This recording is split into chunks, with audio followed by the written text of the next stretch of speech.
Hi, I'm Carlin Borisenko. In early 2020, I was the knitting Democrat who accidentally went viral on the internet for going to a Trump rally and then left the party.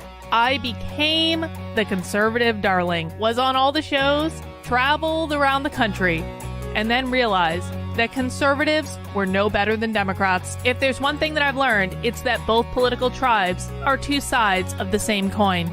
But it wasn't all bad. On my journey, I became obsessed with understanding the woke ideology and the culture war. I broke the story of the city of Seattle doing segregated training with its employees. How bad has this stuff become? The city of Seattle has now put out, I'm not kidding you, this is according to Dr. Carolyn Borisenko, who's an organizational psychologist. The city of Seattle asked its white employees to voluntarily spend a day off in a training about their internalized racial superiority. I broke the story that led to the first ever federal lawsuit against critical race theory in the schools. I broke the Coke Be Less White story, one of the biggest anti-woke stories of all time. It got over 30 million views. Coca-Cola's corporate headquarters even had to change their outgoing voicemail. Throughout the past few days, you may have seen inaccurate reporting on the content of our recently launched diversity, equity, and inclusion training program. I exposed the schools in Burlington, Vermont for grooming middle school children live on the internet. They called me an unwoke cult leader for that. And the Vermont Human Rights Commission slandered me publicly as being a hate channel. I even got called a hero in Breitbart for exposing that the Washington Post was writing a hit piece on Christopher Rufo. I have broken story after story after story about what's going on in the public schools, from Cambridge, Massachusetts, to autistic sex education, to the Department of Education in Michigan, literally training teachers all over the state how to groom children. I wrote a book called Actively Unwoke, the ultimate guide for fighting back against the woke insanity in your life. I host a podcast all about fighting back, and I'm downloading all of my knowledge to you on my Substack, carlin.substack.com. The world is a crazy place. We are literally surrounded by cults on all sides. On this show, we're going to do a deep dive into all aspects of the culture war, and I will show you the dark, dystopian underbellies on both sides. Here are the commitments I'll make to you. I will always tell you the truth. I will always bring you receipts. And if you stick with me, I promise you will see the world differently. Welcome to the cult. Please mount that like button for me and subscribe if you feel so inclined.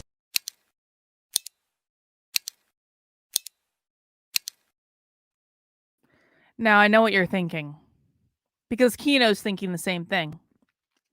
What in the ever-loving F is Carlin doing out of bed at 10 a.m.? Because here's the thing, I'm a night owl, right? I'm a night owl. You can even tell I look disheveled. I am a night owl. I do not like getting up in the mornings.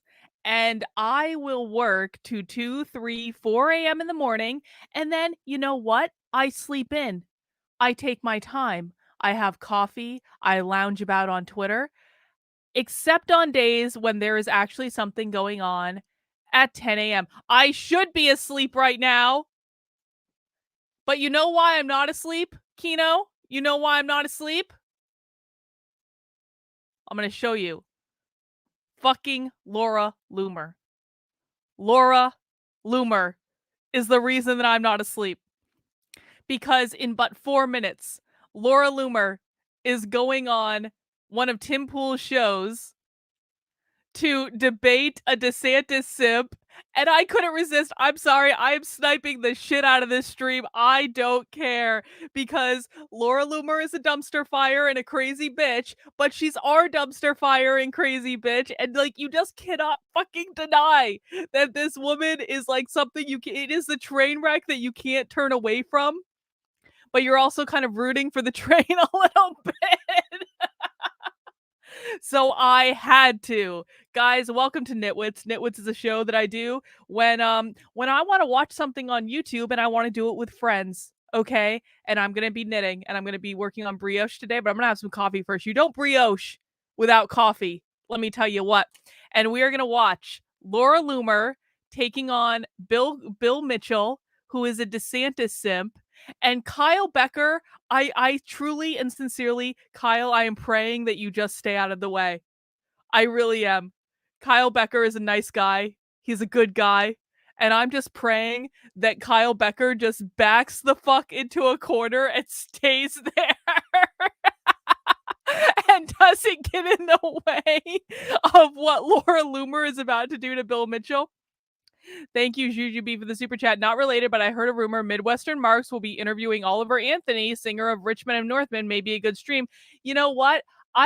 That is a true rumor. That's true. I also don't really feel the need to promote Marxists, though, at the moment, because, like, honestly, conservatives pick the worst heroes. Why is that guy going on Midwestern Marks? It makes no sense at all. But that's a different topic for a different day. It is too fucking early, Nick. It is too early. So, guys, let me just pull up. What I'm going to do is just pull up the, is the stream even up yet? Hang on. The stream. Oh, no, it is up. It is up. Okay, let me just pull up the stream so we can have it on the screen and have the sound up.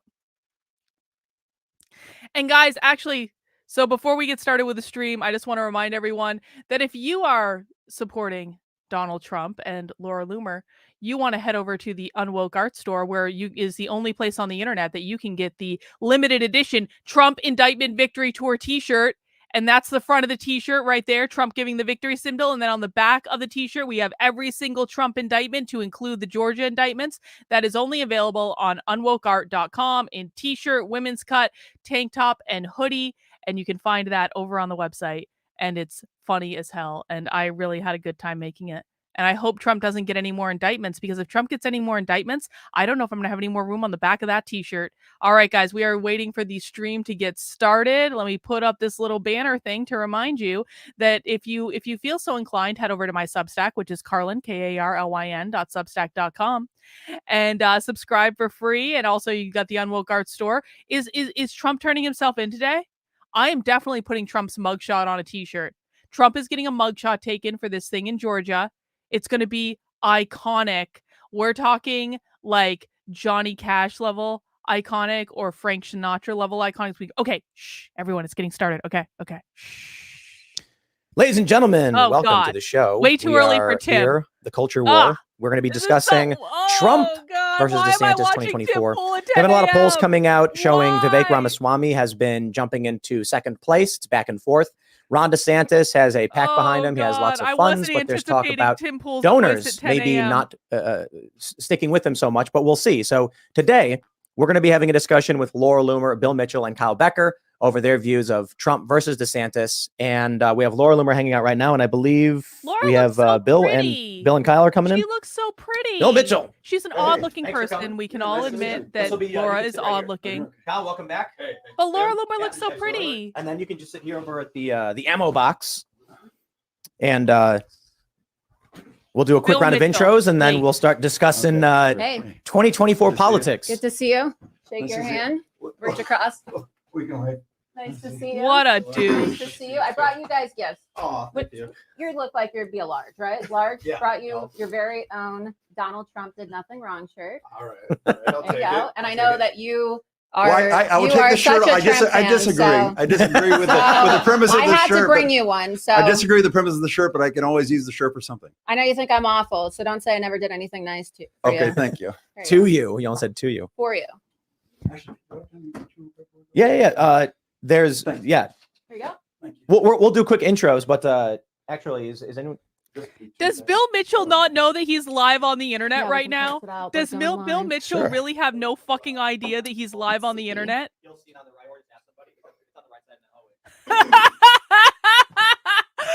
Mitchell. We'll do intros to start anyway. So I don't know, Laura. Retweet it now that we're going live. Well, we're live, so yeah. Well, now that we are live, so whoever finishes texting first, if you guys want to take it away. Well, no one knows they're live on the internet, apparently. So thanks so much for having me and inviting me to your studio. My name is Laura Loomer, and Hi, of Laura. course we've known each other for several years, but I'm an investigative journalist. I'm an activist, and a lot of people know me because, well, for several years, I was the most banned woman in the world, the most censored, one of the first people in this country, along with Alex Jones and others, to be completely deplatformed. Pretty much everywhere, right? I only recently just got my Twitter account back in December, but I'm still banned everywhere else, right? You were debanked too, right? Yeah. That's crazy. So I got debanked, and then As you reported, you were one of the only people to really report on my congressional campaign and the censorship. Made history because I ran for Congress in 2020 and 2022 in Florida as an America First Republican. And during both election seasons, I was the first and only deplatformed, like completely deplatformed candidate in United States history. And the big tech social media companies actually created policies specifically targeting me and my campaign. So they had said originally at Twitter, they're going to allow every single candidate for Congress or governor to have an account. And I was the only one. They said, except Laura Loomer, Cassandra Fairbanks actually contacted the Twitter spokesperson and said, so are you going to reinstate Laura Loomer? And they said, everyone but Laura Loomer. And then, of course, everyone knows I won my primary in Florida in President Trump's home district in Palm Beach. That was District 21 at the time. And it's an honor because President Trump voted for me in the primary and the general. And even as the declared Republican candidate on the ballot for the general election in 2020, they still wouldn't allow me to have any social media. So, and then of course I ran again in 2022, and well, it's hard to get elected to office when you're completely silenced and we live in a digital public square. And now, of course, I'm doing everything that I can to help President Trump, the greatest president we've ever had in this country, get elected. Right on. Kyle? So name's Kyle Becker. I'm CEO of Becker News. I'll be doing a Relentless podcast later on this month. I'll be launching that with a producer down in Texas.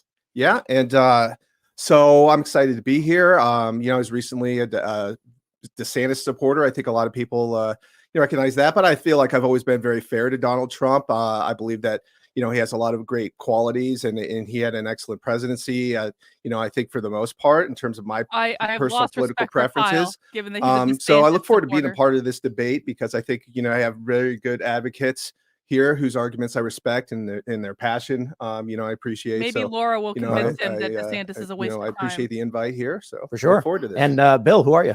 Hi, Stay yes, out of the way, I'm Kyle. Bill Michell, and I'm the host of Don't Get in Your Laura's Voice way. America. I've been around for a while. I was very involved in the Trump You want 2016. to slide this way just a little bit? Yeah, sorry. Is that a little better? Bill Yeah. Mitchell Okay, is great. like, get it And then just together, grab that bro. mic. Come Sorry on. about I was very involved in the Trump 20. Where's camera am I going? This one? Yeah. Okay. I was very involved in the Trump 2016 campaign. MIT ranked me as the 26th most influential person, and that because of the Twitter feed. And on election night, my Twitter feed did about 90 million hits. And so my original choice was Trump with DeSantis as a VP, but Trump wasn't feeling that. And so I decided to shift over to DeSantis. So now I'm a big DeSantis advocate. And I understand that a lot of folks on the Trump side see me as Benedict Arnold now because I was such a huge Trump guy. Well, they see you and as now an I'm a big asshole. DeSantis person. But, I'm here to have just a debate of the ideas and to strategize because, at the end of the day, we need to win this thing. Right on. Except So, that it's not that Trump wasn't DeSantis feeling it. ain't It's winning nothing. unconstitutional, right? So you do know that you can't have a presidential candidate and a vice presidential candidate from the same state on the same ballot. So a lot of people push this idea that, oh, wow, it's going to be a Trump DeSantis ticket, and DeSantis is going to be the VP. But people don't seem to understand that, you can't have a presidential candidate and a vice presidential ticket from the same state. And now that we know that President Trump changed his residency from New York to Florida, he's a Floridian. And there are currently 3 Floridians running for president in the state of Florida, right? You have President Donald Trump, Ron DeSantis, and Francis Suarez, the mayor of Miami. So that's just a quick clarification. Article 2 of the Constitution states the electors shall meet in their respective states and vote by ballot for 2 persons of whom one at least shall not be an inhabitant of the same state with themselves. I heard a lot about this. I didn't know if that was true or not. That is true. Yeah. And Roger Stone, of course, who's, really great friend of mine and also President Trump's Roger Stone is a psycho. I'm sorry. Longest friend and former advisor, or current advisor, I believe, as well. He has written extensively about this. And so, it's important for people to understand this because there was really this demonization of President Trump, right? Something like, oh, well, he just doesn't want to have DeSantis as a VP because, it would show him up. And it's all about President Trump's ego when really it's actually in our Constitution. So I just wanted to make that clear. Well, there's no constitutional rule against 2 people being from the same state, although there may be a situation where you have a problem with the electors. However, people forget that To be George fair, Bush Trump could have just changed his and residency. Cheney Trump were both could from change his Texas. residency to New And Cheney went ahead Jersey. and changed his residency to Wyoming Exactly. so they could run together. So Trump could have gone to New York. He could have gone to Las Vegas as far as residency, and they could have run together. So it's not a impossible leap. Why would President Trump want to go to a hostile blue state where you have district attorneys and prosecutors trying to come after him? I'm just correcting the record because you said that it was because of President Trump, right? And we want to be factual here. Well, as a matter of fact, we're talking about a subjective issue here, and factually, he could have gone there. He decided not to, and my belief is that Trump does not want to share the stage with another alpha male. And let me explain. But Ron DeSantis is the one that's on the record actually saying that he's not really a number two kind of guy. He said, I'm more of an executive guy. You could look it up, direct quote, actually. So it's Ron DeSantis, not Trump. Let me explain to you why. Is it okay? Oh, yeah. Let me explain to you why I wanted this relationship. Because Trump is more of a CEO type. I was a headhunter for many years. So Trump is more of a CEO type personality. He's more the guy that stands there as a showman, is the front man. Is the guy that stands on the hill, says, points that away. Okay. DeSantis is more like we have in corporate world of a president who runs the day-to-day operations. And my goal was to have Trump as a fun man, to give him another bite at the apple, because I felt like he was ripped off in 2020. And then have DeSantis running the operations behind the scenes, because DeSantis is a extremely brilliant, Harvard-educated legislator. Okay, he understands legislation at the granular level. Trump is famous for not wanting to read, not wanting to dive into documents, wanting bullet points on things. So I don't think that Trump was very good at running the day-to-day operations of the White House. That's where he failed. So I like the idea of that 1-2 punch coming together, and then DeSantis could work for Trump for 4 years as an apprenticeship and then take over for 8 years. If Ron DeSantis is such a scholar, though, right? You're saying that, he's so Ivy League and he's such an expert on the Constitution. Why does so much of the legislation that he has signed into law get struck down on grounds that it's unconstitutional? You would think that a guy that claims that he's such a hotshot Harvard-trained lawyer, right, and a Yale athlete would be able to pass bills that are constitutional. You obviously have several things in mind. Like, give me an example. Well, the big tech social media bill, right? So Ron DeSantis loves talking about how, it's the free state of Florida and we have free and fair elections in the free state of Florida and we don't have censorship. And he famously went on Tucker Carlson's show and said that he had made it illegal in the state of Florida for candidates running for office to be banned on social media, and said that if candidates were banned and deplatformed, that they were going to, the state of Florida was going to institute fines against the big tech companies. Well, I would know, given the fact that I was the only candidate in the state of Florida that was completely deplatformed. But I guess, because I'm pro-Trump and, we know that Ron DeSantis has been planning his presidential campaign for the last 2.5 years in the state of Florida, he had no intention of actually implementing this. And then, of course, a judge found that because they made the bill revolve around Section 230, which if he really is such a constitutional genius, as you're saying, he should know that the states don't have the authority to modify Section 230 because that's a federal law, right? It's a federal issue. So I just think that's important because, there's really just been this facade that's been created for Ron DeSantis. I would say that he's really a Manchurian candidate. The media and the GOP establishment has been grooming him. I agree with Laura. Fox News, Rupert Murdoch. Like Karen DiGiorno, your Bush campaign manager. I want to go back because I think there was something important that you brought up. You were saying you wanted it to be Trump, DeSantis. That's what I wanted originally. And I agree. Yeah. I thought that would have checked all the boxes. And for the same reasons that Trump is the guy, he's the chief, but he needs a right-hand man who's going to execute properly. The vice president doesn't do it sounds like Ron DeSantis is the one at fault for that not happening. He's the one who said, I'm not a number two kind of guy. I'm going to run for president. He said, I'm not a number two kind of guy long after Trump had rejected him, was calling him meatball and DeSanctimonious and all these other sophomore. That's because he was running for president. But he said this after that had taken place. He did not say this. That's dishonest. He's been planning a presidential campaign for the last 2.5 years. Okay. It's been widely reported in the state of Florida and really nationally now that Ron DeSantis has been laying the groundwork for a presidential campaign since November of 2020. Guys, how is my sound I ran for Congress in Palm Beach County, and a lot of the donors who are on Ron DeSantis's finance committee for his campaign right? These are people who told me point blank in 2020 and 2021 during private meetings that they had been asked to be on his 2024 presidential finance committee. So this has been in the works for a long time. Obviously, Ron DeSantis knew that, he didn't just wake up in May when he filed and say, I'm going to run for president. Right. He pressured the Florida legislature, in violation of Florida's Resign to Run law, and really in violation of just ethical standards, period, to change the Florida Resign to Run law. He hand appointed the Florida Secretary of State, Cord Bird, in May of 2022. And then he had Cord Bird quietly change the rules in the Florida Political Handbook so that you could transfer funds from a Florida State Political Committee, which is, before this change was made, you couldn't transfer funds, right, from state to federal entities. He had him quietly change the handbook so that he could transfer the money that he raised when he was governor over to the federal Never Back Down super PAC, right? So it just shows he doesn't really have moral character. He's willing to bend the rules. Wait, a representative of Donald Trump is saying somebody else doesn't have moral character? You're trying to say that this is about President Trump's ego, when if we're really being honest here, Ron DeSantis had been planning to run for president even, up until the time, like days before the 2020 presidential election, which we all know was stolen. I could say going to abandon Florida. I have no problem if someone said both of them are lacking in moral character. An argument against Trump and an argument to DeSantis are two separate things. If DeSantis was changing the rules and preparing to run as president for a long time, I mean, that's that argument for, you have to make your argument as to why he should or should not have done that. We can insult Trump, but that doesn't change anything Ron DeSantis did. Right. Okay. Listen, I have no problem with Ron DeSantis wanting to be president of the United States. Here's the odd problem that I have. And this is what turned the table for me. What made me finally say, okay, I'm done with Trump. And so many people that follow me on Twitter that were former Trump supporters have finally said, I'm done with Trump. When President Trump came out and he said 3 days before DeSantis's election, he started calling him Ron DeSantis. I don't know. And then he said that him enough to do that. Ron DeSantis is a globalist and a rhino, for which there was no evidence whatsoever.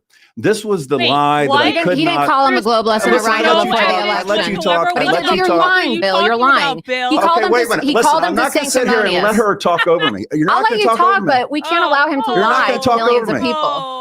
You're not going to talk over me. Just respond after he finishes. Just wait and let me finish talking. Okay, this is why I don't let you in my spaces on Twitter, because you talk over. No, you don't let me in your spaces because you know that you'd be Loomered and totally destroyed. Like you can't. I'm able to cite these encyclopedia facts that are ingrained in my mind about Florida law, and all you have is, Orange man bad, Trump is so bad, he's so mean. Like, do you actually have any facts or policy, or do you know about any of the laws that Ron DeSantis changed? Or are you just a mouthpiece? Let him finish, and then she literally is incapable of controlling. Well, I can control myself, but you're not going to lie about President Trump. This is why Marjorie Taylor Greene calls you crazy. Okay, this is why Marjorie Taylor Greene says you should not work for Trump, because she considers you crazy. I know it's a hot button issue. You think I care about what a congresswoman who cheated on her husband and who is basically a mouthpiece for Kevin McCarthy? You think I care about what she thinks? I want to make my point, please. Yeah, we'll have him make his point, and then you can respond. Okay. So Trump said that Ron DeSantis is a rhino. Trump said that Ron DeSantis is a globalist. There is no evidence of that. In Ron DeSantis' time as governor, there's no evidence of anything like that. Now, that's a broad statement that you have to have a real pattern of behavior to prove that. To me, that was it. I was done with Trump. I couldn't do this. All the unforced errors, inviting Kanye, inviting your good friend Nick Fuentes, the white nationalist, to dinner, all the stuff associating with. It's another lie. It's another lie. Sure. He said that President Trump invited Nick Fuentes. In reality, the dinner with President Trump. No, what happened is President Nick Fuentes isn't your good friend? That's not what I said. Do you disavow? Do you disavow Nick Fuentes? What happened? There's been a lot of misinformation about the dinner. So what happened is the dinner was actually it took place on November 25th, I believe. Okay. It was supposed to happen 2 months prior, but then something happened and they had to reschedule. And so originally it was supposed to be a one-on-one dinner with Ye and President Trump.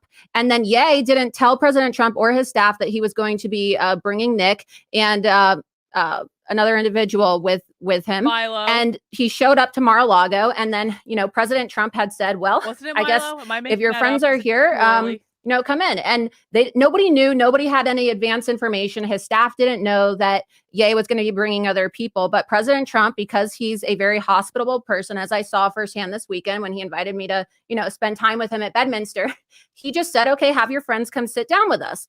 And one of the people there was Karen Giorno, who was one of his former state directors in 2016. And for full disclosure, by the way. Huge Bush supporter. She had been one of my strategists for my campaign, which I have severely grown to regret. We don't work together anymore. We don't talk. And so he had thought, okay, well, just come down, sit and have dinner.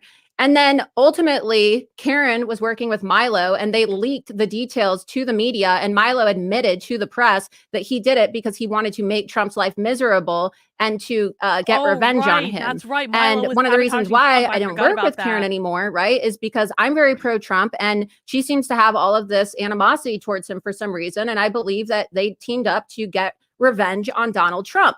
Nick was not invited by President Trump. And so when you say, oh, Trump invited Nick, no, Trump invited Ye, and Ye ended up bringing Nick along because Nick had flown to LA 2 days earlier. So it's important that we get the facts right. And Trump said he had no idea who Nick. How could Trump not know? He said he didn't know who he was. But he said he doesn't know because there was no advance. There was no advanced introduction or preparation. So you're right now. You're going to go on record disavowing Nick Fuentes, who said that he thinks that Hitler is effing cool. Why do I have to disavow somebody? I'm a free speech absolutist. I knew you wouldn't. I'm a Jewish woman, and I have enough integrity to fight for everybody's free speech rights, even people who make sometimes derogatory comments about Jews in Israel. I'm a free speech absolutist. I'm also very pro-Israel. I'm a self-identified Zionist, and the First Amendment applies to everybody. And we've already had rulings in this country. You hang out with this guy. How about Ali Alexander, who's on the What does that have anything to do with is this an argument with Trump or you guys met each other? What? Are we going to talk about Trump or DeSantis? Are we going to talk about Trump or DeSantis? Exactly. I'm going to her credibility. No, but let's go back to what Bill's going to do. I just want everybody to know. He's going to attack me because DeSantis doesn't have any policies. He knows that DeSantis doesn't have any policies. He doesn't have any policies. He's ripped everything. This is about DeSantis versus Trump. Let's get back on track here. Exactly. So I want to talk. I'm here to talk about President Trump and his policies and why he's the better candidate. Okay. If you want to attack me, we can have our own space sometime, but we're not going to waste time so that you can, try to paint me as let's go back to policies. Policies. Okay. Trump has said that he is going to, on day one in the Ukraine conflict, with a phone call. Impossible. It's not going to happen. I guarantee you that Putin and Zelensky are laughing in his face when he says that. He says on day one, I'm going to end birthright citizenship with an executive order. Again, impossible. Would never survive the courts. He said that I'm going to drain the swamp in 6 months. Again, he was the chief recruiter for the swamp for 4 years. It will not happen. He had a chance to lock Hillary up. He promised that on his campaign I was so many rallies, lock her up.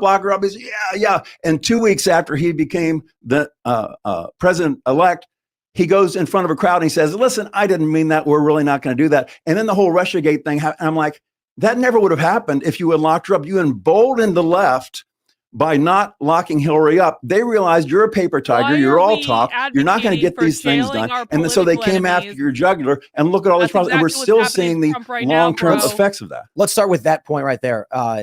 One of the big issues for me is which candidate is going to fire everybody. And I mean that figuratively to a certain degree. I do want everybody fired. I want reviews. I want the bureaucratic state to be curtailed to a great degree. I don't literally think someone's going to come in, bang a gavel, and everyone's gone. But the question then is, who would actually do that? Is it going to be Trump or is it going to be DeSantis? The question is the way you do that. DeSantis is here's never the biggest going problem. to do The reason why they call all. the deep state is the deep state. It's these people that carry on from one administration to the next that are employees. And it's very hard to get rid of them because if you try to fire somebody, then they appeal, and that takes many years, and they appeal again. So they can outlast any president, right? So what Trump had proposed earlier was this Schedule F idea, right? And he threw an executive order where he would be able to, if anybody of these government employees could be proven to be involved in anything politically, then they could be fired. The problem is that the courts will fight this. This will be challenged over and over again. It's going to end up in the Supreme Court, probably take years and years. Trump only has 4 years in there to do that. So I think that Governor DeSantis would also follow something along those lines. But Trump wants to build a big, better facility. I believe it's for the FBI in D.C. DeSantis wants to move them out. Literally drain the swamp by draining the swamp, moving people out of DC, getting them out of the three-party lunches, getting them out of that, whole thing. So I think DeSantis has got a more pragmatic approach to that. He Hold says, on a listen, it's going second. to take me 8 years to do this. You can't just drain the swamp in 6 months. And, it's not like Trump doesn't have a track record on this. Trump has got a track record on that. Okay. So he says that DeSantis wants to, take these swamp monsters and deep state agencies out of DC. DeSantis has brought the swamp to Florida. Do you know that Ron DeSantis allowed for the Capitol Police to actually set up an official office in Tampa, Florida, for the purpose of hunting down Trump supporters who attended the rally on J6? Florida has the highest number of J6 defendants. You can look it up. There was a report, I believe, in the Tampa Bay Times about this. And so how exactly is Ron DeSantis going to dismantle these agencies when he's bringing them to Florida to harass and intimidate and carry out their weaponized agenda against Trump supporters? And they have a coalition where the Capitol Police in Tampa, Florida are working in conjunction with the FBI and the local sheriffs in Florida, some of whom were even endorsed by Ron DeSantis, and they are hunting down Trump supporters to this day. I live in Central Florida, and one of the districts that's close by to me, it was previously in my district before DeSantis took it out, right? Because it was one of the more pro-Trump areas, and he didn't want me having a super pro-Trump area when I was running for Congress against total rhino Dan Webster. Citrus County, just a couple months ago, there was a January 6er who didn't even go inside the Capitol. Okay. He was just there. He was wearing a panda suit, walking around trying to talk about peace. And he had his home raided by the FBI in conjunction with the Citrus County Sheriff's Office. And they beat him. And that happened under Ron DeSantis's watch. Wow. There are videos, and we can play them here today. I've done an extensive report about this, of January 6 defendants. As I said, Florida has the highest number at any state in the country, begging Ron DeSantis for assistance, asking him to intervene about this weaponized government. But he has emboldened the Capitol Police and the January 6 Commission to come into Florida under his watch with his approval in Tampa to hunt down Trump supporters. So I take issue with what you said. We had the Tampa Bay Times. I remember the story. It's a big deal. The Tampa Bay Times says U.S. Capitol Police plan to open a Tampa office. Why? It's the first step towards geographic expansion of the notoriously opaque agency, which has been in turmoil since January 6th. Tampa Bay Times is not a conservative publication by any stretch of the imagination. That is a really good point, because I've talked about one of the strongest things DeSantis could do, and he did this to a certain degree, is say, I will not assist in the extradition of Donald Trump on these indictments. But this right here, actually, I think is a bit alarming, considering, the photos that have come out of some of these people. Let's talk about January 6th. Okay. My problem with Bill. Trump is the constant drama, the constant unforced errors. Mar-a-Lago, unforced error. If he had just given the documents back when they asked for them, none of this would happen. January 6th, he knew 5 days before January 6th that Pence was not going to stop the certification. Weird. He knew that. He had requested National Guard troops. Why would he request National Guard troops unless he was afraid that there was going to be violence? He did not get the National Guard troops, and yet he sent his supporters to the Capitol, and he said, fight like hell. He had said earlier in his speech, peaceful protest. Bill, you're picking a bit. He said earlier in the thing, peacefully protest, but then when they were going, he goes, fight like hell. If you don't fight like hell, you're going to lose your country. And I had said, leading up to this, I was advising people, don't go to this thing because they're going to have BLM there. They're going to have Antifa there. They're going to astroturf this thing. Trump, like he does so many times, he leads us right into the minefield. And I was using the example of Patton before. Patton was kind of an obnoxious SOB. Trump can be an obnoxious SOB. So that's not disqualifying. But if Patton had constantly led his troops into ambushes where they got wiped out, he would not be a famous general. Trump constantly leads his own people into ambushes. If Trump had not had the January 6th where there was no end game, and this is Trump's problem, he never has an end game. Where there was no end game, there was no winning scenario on this. That if he had not led the people there, we would never have had these J6 defendants, and he could have preemptively pardoned all these people. I disagree with this. I think Donald Trump had the right to contest the election. He gave a commonplace political speech that is, widely the same kind of verbiage that Democrats use. I would say even less incendiary than most Democrats use. He had the right to be there and to press to the very end when the Electoral College slates were being submitted to Pence. And I believe 141 Republicans had the right to pressure Pence into returning the alternate slates of electors to those states that are qualified to review those slates of electors. And that is something that has been, done in 1961, is done at previous times. You can review alternate slates of electors under the Electoral College Act before they changed it. So he had the right to be there and to make his case before the American people. And the original altercation at the gates happened before those Trump supporters could have made it all the way to the Capitol after he said, go peacefully and patriotically, because Ray Epps and his buddy Samsel were there coordinating apparently to pull some shenanigans. I personally think that Trump, the important thing that you said earlier that doesn't really comport in my mind is that he did talk, according to the Department of Justice review, that he did notify the Pentagon, said that you're going to need at least 10,000 National Guard there. But if you go back and look at the testimony of Stephen Sund, you look at General Walker, the DC National Guard, they said because of optics and despite multiple warnings that happened days in advance, and I would argue the FBI knew months in advance that this was something that's going to happen. And if you go back to that infamous Time article, the Shadow Cabal had been planning this incitement narrative since May of 2020. So they had been working to fortify this election up to that point, and they rigged it in multiple ways. And I argue that Trump should have done more to prevent the rigging with these states, to try to get Bill Barr, who talk about drain the swamp, to go to these states and say, you need to push the state attorneys generals to defend the state legislatures' rights, et cetera. Right. So my point is that in terms of the context of the shenanigans around the 2020 election, Trump was justified in making a speech and making his case and politically pressuring Pence to do the right thing and to use whatever, powers that he could have that would be litigated. I think that's important context in a lot of this, that the recourse that Trump was seeking was through litigation. He wanted the Supreme Court to take up like the Texas case, which was mysteriously dropped because they had original jurisdiction. That was stupid. The context is he was seeking legal recourse. So Georgia's election indictment is a sham. He was seeking legal recourse because his end remedy was the courts. He wanted the courts to solve these problems. And in fact, one of the interesting things to me about the indictment in Georgia is one of the furtherance of criminal conspiracy acts they present is that Trump said whatever legal means. Like they said he went to Brian Kemp and said, hey, let's figure this out by whatever legal means. I don't know the exact quote, but it was he said,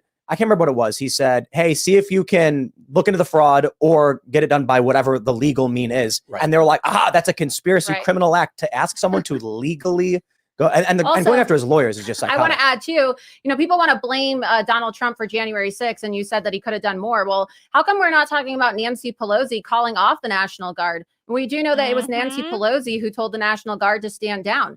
And they also, I think you guys are missing the point of what I was saying. Exactly right. No, we're not missing the point because no, you are missing the point. I can tell based on your argument, you're missing the point. Yeah, it was. I don't think it wasn't Pelosi. I don't think we actually know where the sound order came from. We still don't have all the footage. Okay, that's one thing. Yeah. We would know more about this if Kevin McCarthy had actually released the footage like he said. We wouldn't have so many January 6th political prisoners locked up. And I think that, people would have more sympathy for President Trump. He could not have pardoned. I'm not sure if he You can do a preemptive pardon. Yes, but who? A list of names. You've got 800 people on one side. He could have done a blanket pardon of everybody. He could have literally wrote, "I pardon hereby everyone in DC outside of the Capitol is pardoned."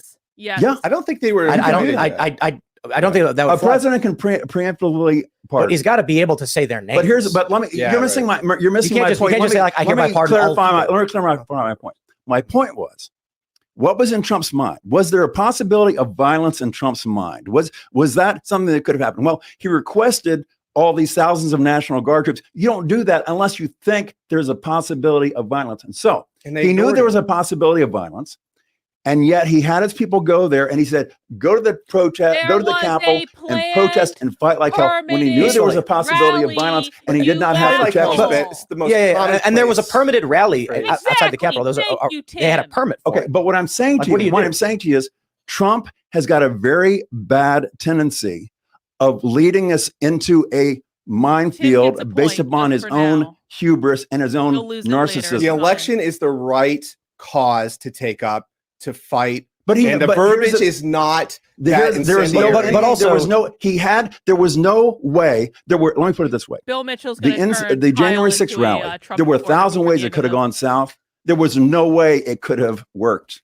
That's exactly the point. And you're sort of indirectly proving Trump's case. He did not send a bunch of unarmed redneck extremists into the Capitol to tore the building or tore the U.S. government into submission. There was no capture and kill threat. In fact, the Congress had been originally shut down due to the pipe bomb threats at RNC and DNC. So the point is, there was no end game and there was no collusion on the part of Trump with these extremists. He was the commander in chief. So he's not culpable for that. It's an important point. It's an important point. Trump was still speaking when the first group breached the barricades and stormed onto the Capitol grounds. Well, the people that were the peaceful protesters there January 6th, I do not think were the people that were breaking windows and causing trouble and beating the cops. That's true. I think it was the BLMs, the Antifas, all these astroturf people. I was warning people. I was warning people for 2 weeks before this thing happened. Don't go to this thing. They're going to trap us. They're going to astroturf us. We're going to be blamed for this. They're going to have Antifa. They're going to have busloads of Antifa and busloads of BLM. They're going to create the violence. And I saw the videos of people breaking windows. These weren't Trump supporters. Yes, These were guys with long hair, black backpacks. Wearing a. I don't think so. There was a memo to the Antifa. There was actually Antifa. There was actually coordination to tell them not to do that, not to astroturf. And I know that John Sullivan was there. Well, were these regular Trump supporters that were causing this violence? No, I think like the FBI had plants inside of these far right extremist groups. And much like the Whitmer kidnapping, had kind of pulled them along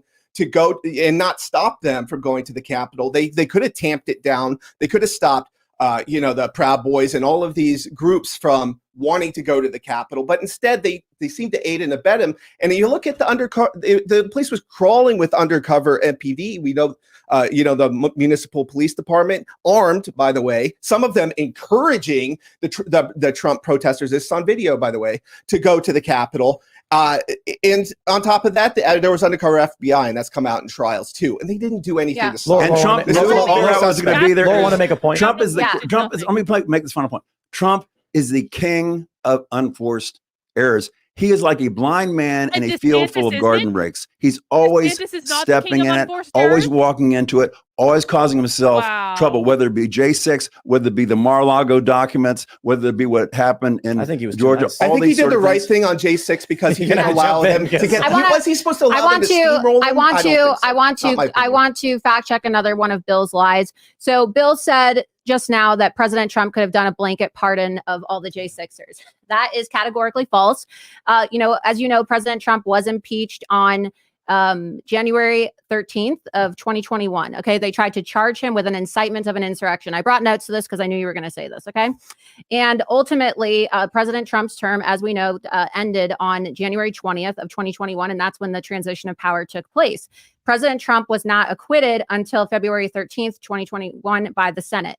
The reason why President Trump wouldn't have been able to issue just a broad brush pardon of anyone connected to January 6th is because, and I'll read this directly, under Article 2, Section 2 of the United States Constitution, it states that there is an exception to the presidential power to pardon in cases of impeachment. The presidential pardon power does not extend to forgiving crimes and misdemeanors that the House might charge in a bill of impeachment.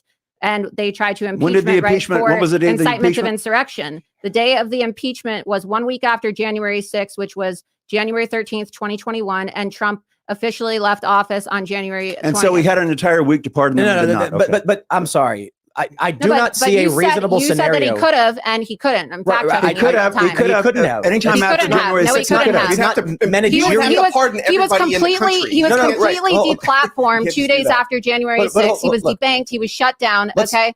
He was silenced. Let's think about this reasonably. First, we need a legal constitutional scholar to answer the question, can Trump sign a document saying, I hereby pardon all people within a 2-mile radius of the Capitol on this date? I don't think that's possible. The next thing is, Trump would have to figure out who was actually a violent rioter and who was a peaceful, bumbling dotard who didn't know what was going on. So he's got a week, and they didn't even charge some of these people yet. So this is the issue. You don't have to be charged. But that's And the- so but Trump that's needs the the name reason of why. someone who was not charged. Of the 250,000 people in DC, it's not possible. But that's the reason why they impeached him just days after January 6th, because they knew this, right? The section of the Constitution that I just read to you, and they knew, okay, well, President Trump still has about 2 weeks or so to pardon people if he wishes, but by trying to impeach him for the incitement of an insurrection, it basically ended his ability to pardon anybody associated with what he was being impeached for. Let's shift gears to the No, you want to 250 shift million. gears. You wanted to Let's shift gears to the because I'm 250 proving million. you wrong. You Because didn't I'm prove- proving you you haven't wrong. proved me You wrong. just said something that was completely infactual. I So we can disagree. move I on. disagree with you. We should talk about it, but it's just this like flippant narcissism of every single time that Laura fact checks me in real time and I get proven to just be, an anti-Trump hater, I'm just going to change the subject. Well, let's leave it for the viewers But let's shift gears. Let's shift gears to the $250 million that Trump falsely raised. He raised after the election. He raised $250 million to create a fund and yet I still to fight don't give a fuck. this steal. $250 million. Instead of, and he did not create this fund. This fund never existed. As a matter of fact, under testimony, Trump's own marketing people said this was just a marketing ploy. This fund never existed. He transferred all $250 million to his leadership PAC. That money ended up going to all kinds of things that had nothing to do with J6. He did not pay the legal bills of people that were in jail for J6. Who he did pay the legal bills for were people that were going before Congress to testify about J6. He paid their bills because he didn't want them to turn state's evidence against him. And then we know that Rudy Giuliani, who did all that work for Trump, traveling around the country, that Trump has stiffed him on the legal bills. He was supposed to pay Rudy Giuliani $20,000 a day. All he did was pay his travel expenses. And just recently, Rudy Giuliani was at Mar-a-Lago begging to get his legal bills paid. He didn't pay them. Well, also, it just turns out the RNC paid some of coincidentally, It's actually a shortly fair point. after Trump got this $250 million, but this is his actually a fair jet, point. which has been in mothballs for 2 years, gets a new coat of paint and some gold-plated toilet seats. Look, if Trump says he's going to raise money for fighting the steal or whatever, and then he uses that for legal fees for J6 witnesses, that sounds like he's spending the money on exactly what he should be spending the money on. He didn't use it. You just said that. I said that no, for the people that were in jail. He didn't spend anything for their right, but you said he didn't help to support their families. He said you paid the legal bills. That's not true. President Trump has had multiple events, and in fact, I was invited to one. He's going to be having several of the January 6ers and their families. Where did the $250 million go? But you just said that he's not supporting the families or the victims of January 6th. On the 22nd of this month at Bedminster, I was invited to attend. I don't know if I'm going because I also am going to go to Georgia for the arraignment and cover that live. President Trump is going to be hosting a group that is supporting and providing money for lawyers to provide legal representation to so January getting 6ers. more donations in And to do something that he should have done for 2 years. He also did his song Justice for All, which made it to #1 on, I guess, the Billboard charts and also Apple Music charts. And he said that he was donating all of the proceeds about from that song. I think it was a lot more than that to the families of J6 victims. He's hosted them at Mar-a-Lago numerous times. Why is this even necessary? Where did the $250 million go? I mean, $100 and something thousand for Melania's hair, paying bills for his hotel. What should he do with the $250 million? Well, there's the reports that there's FEC reports that show that President Trump has spent at least over $40 million on legal fees. So you're acting like he just pocketed $250 million. Okay. And you're also failing to mention that there can't be coordination between campaigns and super PACs, and a lot of the money that was raised by the super PACs. Why hasn't Donald Trump paid Rudy Giuliani's legal fees? Where Rudy Giuliani's in deep trouble. Rudy Giuliani was there was an agreement in the beginning. The RNC was paying for some of the RNC was paying for a lot of the legal fees until the presidential primary took place. I'm sorry, who cares? Trump stole $250 million. No, he stole $250 million. That is without. Ron DeSantis stole $200 million. He raised $200 million when he ran for governor of Florida, and those donations came from Trump supporters who thought that they were donating to Ron DeSantis. He broke records when it came to gubernatorial fundraising. And he won by 20 points. he raised $200 million. He won by 20 You're- points. he How's he stole- still losing? But he now he's stole paying low. money. Let me finish and explain to you. He stole $200 million from Trump supporters because he lied to them and said, donate to me. I'm going to serve another 4 years as your governor. He lied to high dollar donors who wrote enormous checks of, 100,000, Laura's 500,000, millions, like Ken Griffin, for example, who just got exposed yesterday in an article for literally quid pro quo. Yeah, I'd love to talk about it, by the way. These people gave millions of dollars to this committee while knowing that Ron DeSantis was, running for governor. And then what did he do after the gubernatorial race ended? He then had the funds transferred to the Never Back Down Super PAC, $82.5 million. Right. And then $1 million transferred to a PAC that was created just days after the Florida Speaker of the House, Paul Renner, changed the Florida Resign to Run law as a form of bribery. So let me say. So he stole money from Trump supporters. No, he didn't. Yes, he did. No, he didn't. Yes, he Okay, stole. He stole at least $82.5 million. If you go to a Trump He supporter, stole that money. You're and deflecting. if Donald Trump says, I would like you to give me money, don't ask why. They're going to give him money. If Trump says, trust me, I'm working on some important things, they're going to help me, people would give him money. It doesn't matter. Trump supporters are happy believing that Trump is going to do whatever he needs to do with the funds. However, I do think there's an issue if Ron DeSantis is saying, I'm running for governor, not president, donate to me, and then transfers money so he can run against Trump. That feels kind of Trump shady. specifically said, this money is for this fund. And he named the fund. And then we have under testimony, the fund never existed. That was a lie. He raised money for a fund. As a matter of fact, I would not be surprised. What does that mean? I would not be surprised. What does that mean? He raised the money, so the fund existed. No. There was a fund that they were going to create that was just going to be specifically to fight the steal. It was I think election integrity fund. I can't remember the name of it just off the top of my head right now, but it was a fund, and his own marketing people said that was just a marketing ploy. It never existed. They transferred the money to his leadership PAC, and people don't understand. A leadership PAC and a super PAC are different things. A leadership PAC can spend money on whatever. They can spend money on Trump to do golf trips, anything. It's not like a super PAC, okay? So he transferred the money to these guys, and then God only knows where the money went. We know for a fact that they paid over $100,000 for Melania's hair to be done. We know that money that went to Trump's businesses and his hotels. Just like we know that over $400,000 of Ron talked about this DeSantis's presidential donations just went to pay off his personal American Express card. Yes, So if you look at the financial disclosure forms, and I did an extensive report on this, there are American Express credit card payments that are not properly documented according to the rules as they're supposed to be documented in an official report. So you want to talk about Melania? What did Ron DeSantis spend? I want to talk about the $250 million. I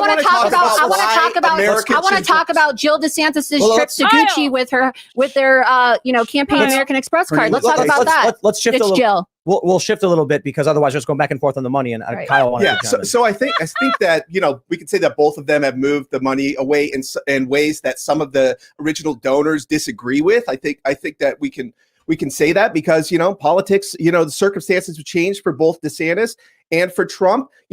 We don't know exactly what triggered DeSantis' decision. He may see trouble ahead for Donald Trump ultimately becoming president and cares about America enough to want to come forward and run for the country. So that may be Ron DeSantis' rationale.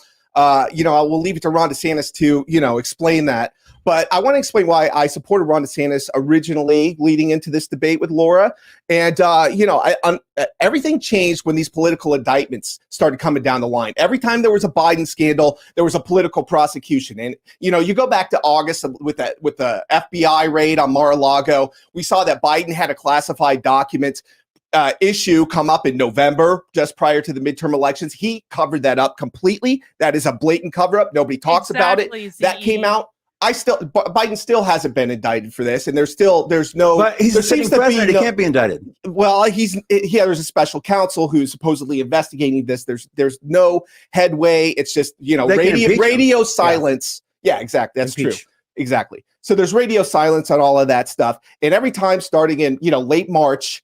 All the way up until August, even with the Georgia indictment, last week, there's just been Biden scandal, Trump prosecution, or Trump indictment over and over and over again. So my point is that if we were all thinking about how the Democrats were going to rig the election like they did in 2020 with like the COVID, with the mass mail-in ballots and the Zuckerberg boxes and all this stuff, they're rigging it right now in front of our faces. That's my viewpoint. This is election interference. This is rigging the election. Let me ask you a question. And so, just really briefly, Bill. Mm-hmm. So, my point is that if the situation has changed, and on August 1st, DeSantis came forward, put this mealy mouth statement, just like he had said in North Carolina rallies and so on. Very lukewarm, sort of, I'm going to drain the swamp. And he's even said stronger things recently, like, this wouldn't have happened to Donald Trump if he would have drained the swamp, etc. This really aligns him more with the GOP establishment that I'm comfortable with, because the thing about Donald Trump that is really highlighted to me, not just the deep-seated corruption and vindictiveness and nastiness of these deep state actors, is that the GOP establishment is not stepping up to do any meaningful actions to defend Donald Trump. They are sitting back and they're on vacation. They're giving these little statements. Oh, we're going to investigate this. We're going to investigate that. These strongly worded letters are very. I take it back. The Democrats are very. Just a second, Bill. Okay. I'll get to the end point and I'll set you up. Okay. So, my point is they're rigging the election right now in front of our faces. And if we don't support Donald Trump, then they're going to continue to select our candidates from every election from now to the end of time. We need to punish the Democrats, or alternative scenario, bring them out of their the hiding, out of the shadows, and expose the democracy of America as a sham. Let's peel the Band-Aid off. Let's see how nasty these actors in DC are. And let's let the American people, who are, some of them are still asleep, see just how much of a complete illusion our process is. Donald Trump is the first candidate since, I would argue, Reagan versus H.W. Bush, to be not the GOP establishment pick. And I think that when he won, and he shocked them and Hillary Clinton, who had tried to rig that election as well with the Steele dossier, etc. We saw big tech mobilize. Right. We saw this endless lawfare mobilize now. For me, it's really proven me right in my argument for the last 15 years that people like Barack Obama and his advisors, John Brennan, who was a communist before he was a CIA director, they have a plan to undo freedom in this country. Yeah. And Donald Trump understands this, and he's more vocal about it. I did believe Ron DeSantis was Trumpism without the drama for a lot of it, and I believe he had better bureaucratic skills to excise a lot of these bad actors out of our government. Yeah. I think that's true, and I heard your counter argument, Laura, and I agree that Trump is going to excise bad actors. What you said was disturbing. What did he do for 4 years? Policies are totally different, right? That's what I said in the very beginning about him being this Manchurian candidate, and I agree with what you said. Where's the Republican Party on this? They're just completely MIA on vacation. And I will say, you're always saying, "Oh, you never criticize President Trump." One thing that I was very critical of President Trump over, and I'm his biggest supporter, is his endorsement of Kevin McCarthy. Kevin McCarthy is just sitting back, allowing for this weaponization of government to happen. He's done absolutely nothing except issue this milquetoast statement, and he's actually supporting Ron DeSantis. I call out Marjorie Taylor Greene, and the reason why she calls me crazy, and the reason why a lot of people call you crazy. I don't care. It's, as President Trump always says, it's the outsiders who change the world, and I'm an outsider, and I'm proud of it. I don't want to be a part of their club in the GOP establishment. And so the fact of the matter is she has formed an alliance with Kevin McCarthy. And I have exposed the fact that Kevin McCarthy is anti-Trump. And that's a threat to her, because she has falsely presented herself. No, but this is important, Tim. As an ally to President Trump, Kevin McCarthy has refused to endorse President Trump for Congress or for president. Okay, nobody's endorsing him. He has come out. No, there's the entire Florida congressional delegation endorsed Donald Trump. What are you talking about? How many of us former cabinet members? How many I got to make a point about how many former chiefs of staff endorse him? I broke a story a couple months ago about how Kevin McCarthy was actually directing his donors in the Central Valley and Silicon Valley in California to host high-dollar fundraisers for Ron DeSantis. And it was actually at one of these fundraisers where Ron DeSantis said that he was against President Trump's policies with China, particularly as it relates to tariffs, and that he doesn't support tariffs. And we now know that he doesn't support tariffs because all of his biggest donors are, people tied to Sequoia, like Doug Leone, Ken Griffin, who, is billionaire because of his investments and his business dealings in China. We now know from a report that came out yesterday, of course, that he was working with Ken Griffin to to modify this law that he said was going to ban Chinese nationals from purchasing land. And now we know that Ken Griffin was able to just donate $5 million to him and completely change that. About that. Let me. So I want to make one my point point on is, Congress. though, is that we need to start calling them out. Where are the Republicans in Congress? I'm calling on Marjorie Taylor Greene to issue a motion to vacate. We need a Speaker of the House that's actually going to stand up for President Trump and stand by him instead of working with state GOPs like Kevin McCarthy just did in California, where he worked with Jessica Patterson, even though he denies it, to have, this delegate heist. And if it wasn't for me, they probably would have stolen a nomination. Yeah, I'm not going to get a chance to actually talk again here because I've been sitting here about 10 minutes without saying anything. We need to call out Kevin McCarthy and House All right, so leadership. let me make a point I want to bring up. Mike Cernovich tweeted that right now the Republicans control Congress with a comparable margin that Nancy Pelosi did. The question is, why aren't they doing anywhere near what Pelosi had done? That's a good question. Yeah, because they're fucking cowards. Let's talk about because Mar-a-Lago, they're cowards. Okay. No. And Trump says, "Well, I'm protected by the Presidential Records Act," which obviously means that he doesn't understand how any of this works. What the Presidential Records Act says is that the sitting president, is required to keep personal and presidential records separate. When he leaves office, the presidential records become the sole property of the National Archives. He can take his personal records home. What Trump is saying is, anything I take with me becomes my personal record. That is incorrect. Who cares? Also, if it comes to national defense information documents like the Iran war plan, those cannot be. He wasn't indicted for that, though. Yes, he was in superseding indictment. Yes, he was. So every day. With the Iran war plans, these are. It doesn't matter whether they are declassified or not. He cannot take these out of the secure facility where they were in the government's property, take them home, and he cannot show them to people like Susan Wiles, who is a consultant for the Chinese. That's not true. That is not true. Oh, her consulting firm doesn't do work for the Chinese? Susie Wiles only consults for American companies, and she's affiliated with a lobbying firm. She's not responsible for every single client that they take on. Regardless, she is not authorized to see these documents. You said regardless. You just lied about her. So you should correct the record. You just lied about her. Okay, she doesn't represent foreign nationals. You're going on the record saying she has nothing to do with the Chinese. She herself, from my understanding and my knowledge, is not directly involved with the Chinese. Okay, I've read about 10 articles of the contrary. But anyway, she is not authorized to see these documents. And Trump went on Brett Baier, looked us in the eye, and he said, "I've never seen this document. I've never heard of this document. I don't know what this is. I never would have had General Milley do this." And he lied to our faces like he's done so many times before. And then he's on the record. We don't have proof of that. Like he's not convicted. They indicted him for this because they've got evidence that this was what they did. This wasn't just a real estate plan that he was waving around. This was actually the Iran. If we're looking at any one of these indictments, these are novel legal theories. By all means, I'll say. How are these not? The Espionage Act is not a novel No. There's a lot of charges brought against Trump that are novel legal theories about what is free speech. If we look at Georgia in particular. But my point is simply, just because a weaponized DOJ says Trump is hereby indicted does not mean Trump lied or is guilty of any crime. Okay. When the DOJ, Trump could have given all those documents back right away. But the problem that he had was not only did he not give them back, but when they were under subpoena, he had that one guy, I can't pronounce his last name, move the documents around. And then he said to his lawyers, okay, go back to these guys and say, hey, you've got all the documents. He had his lawyers lie for him. And that's why the lawyer President Trump is protected by the Presidential Records Act. It was a process crime trap. That's my But more importantly, he's protected by the Presidential Records Act. Outside of you don't even understand what the Presidential Records Act is. You are citing. Yes, I do. You are citing DOJ do. indictments, not convictions or hard evidence of proof. How is he protected by the President's They've Records made Act? accusations against Trump for which he's been indicted. He has not proven to do anything you've claimed he's done.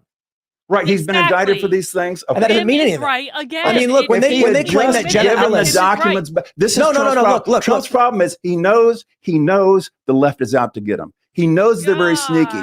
Okay, and yet he walks around with a target on his back all the time, constantly stepping into these bear traps.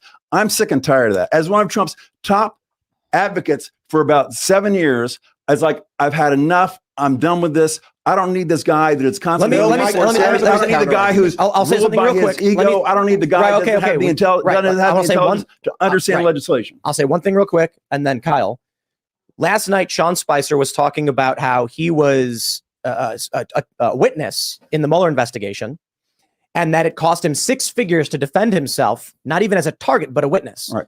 And how does that happen? He said, because when Mueller says, I want to talk, you could say something seemingly innocuous that they could interpret or use as a crime against you. So you have to pay lawyers to handle your communications.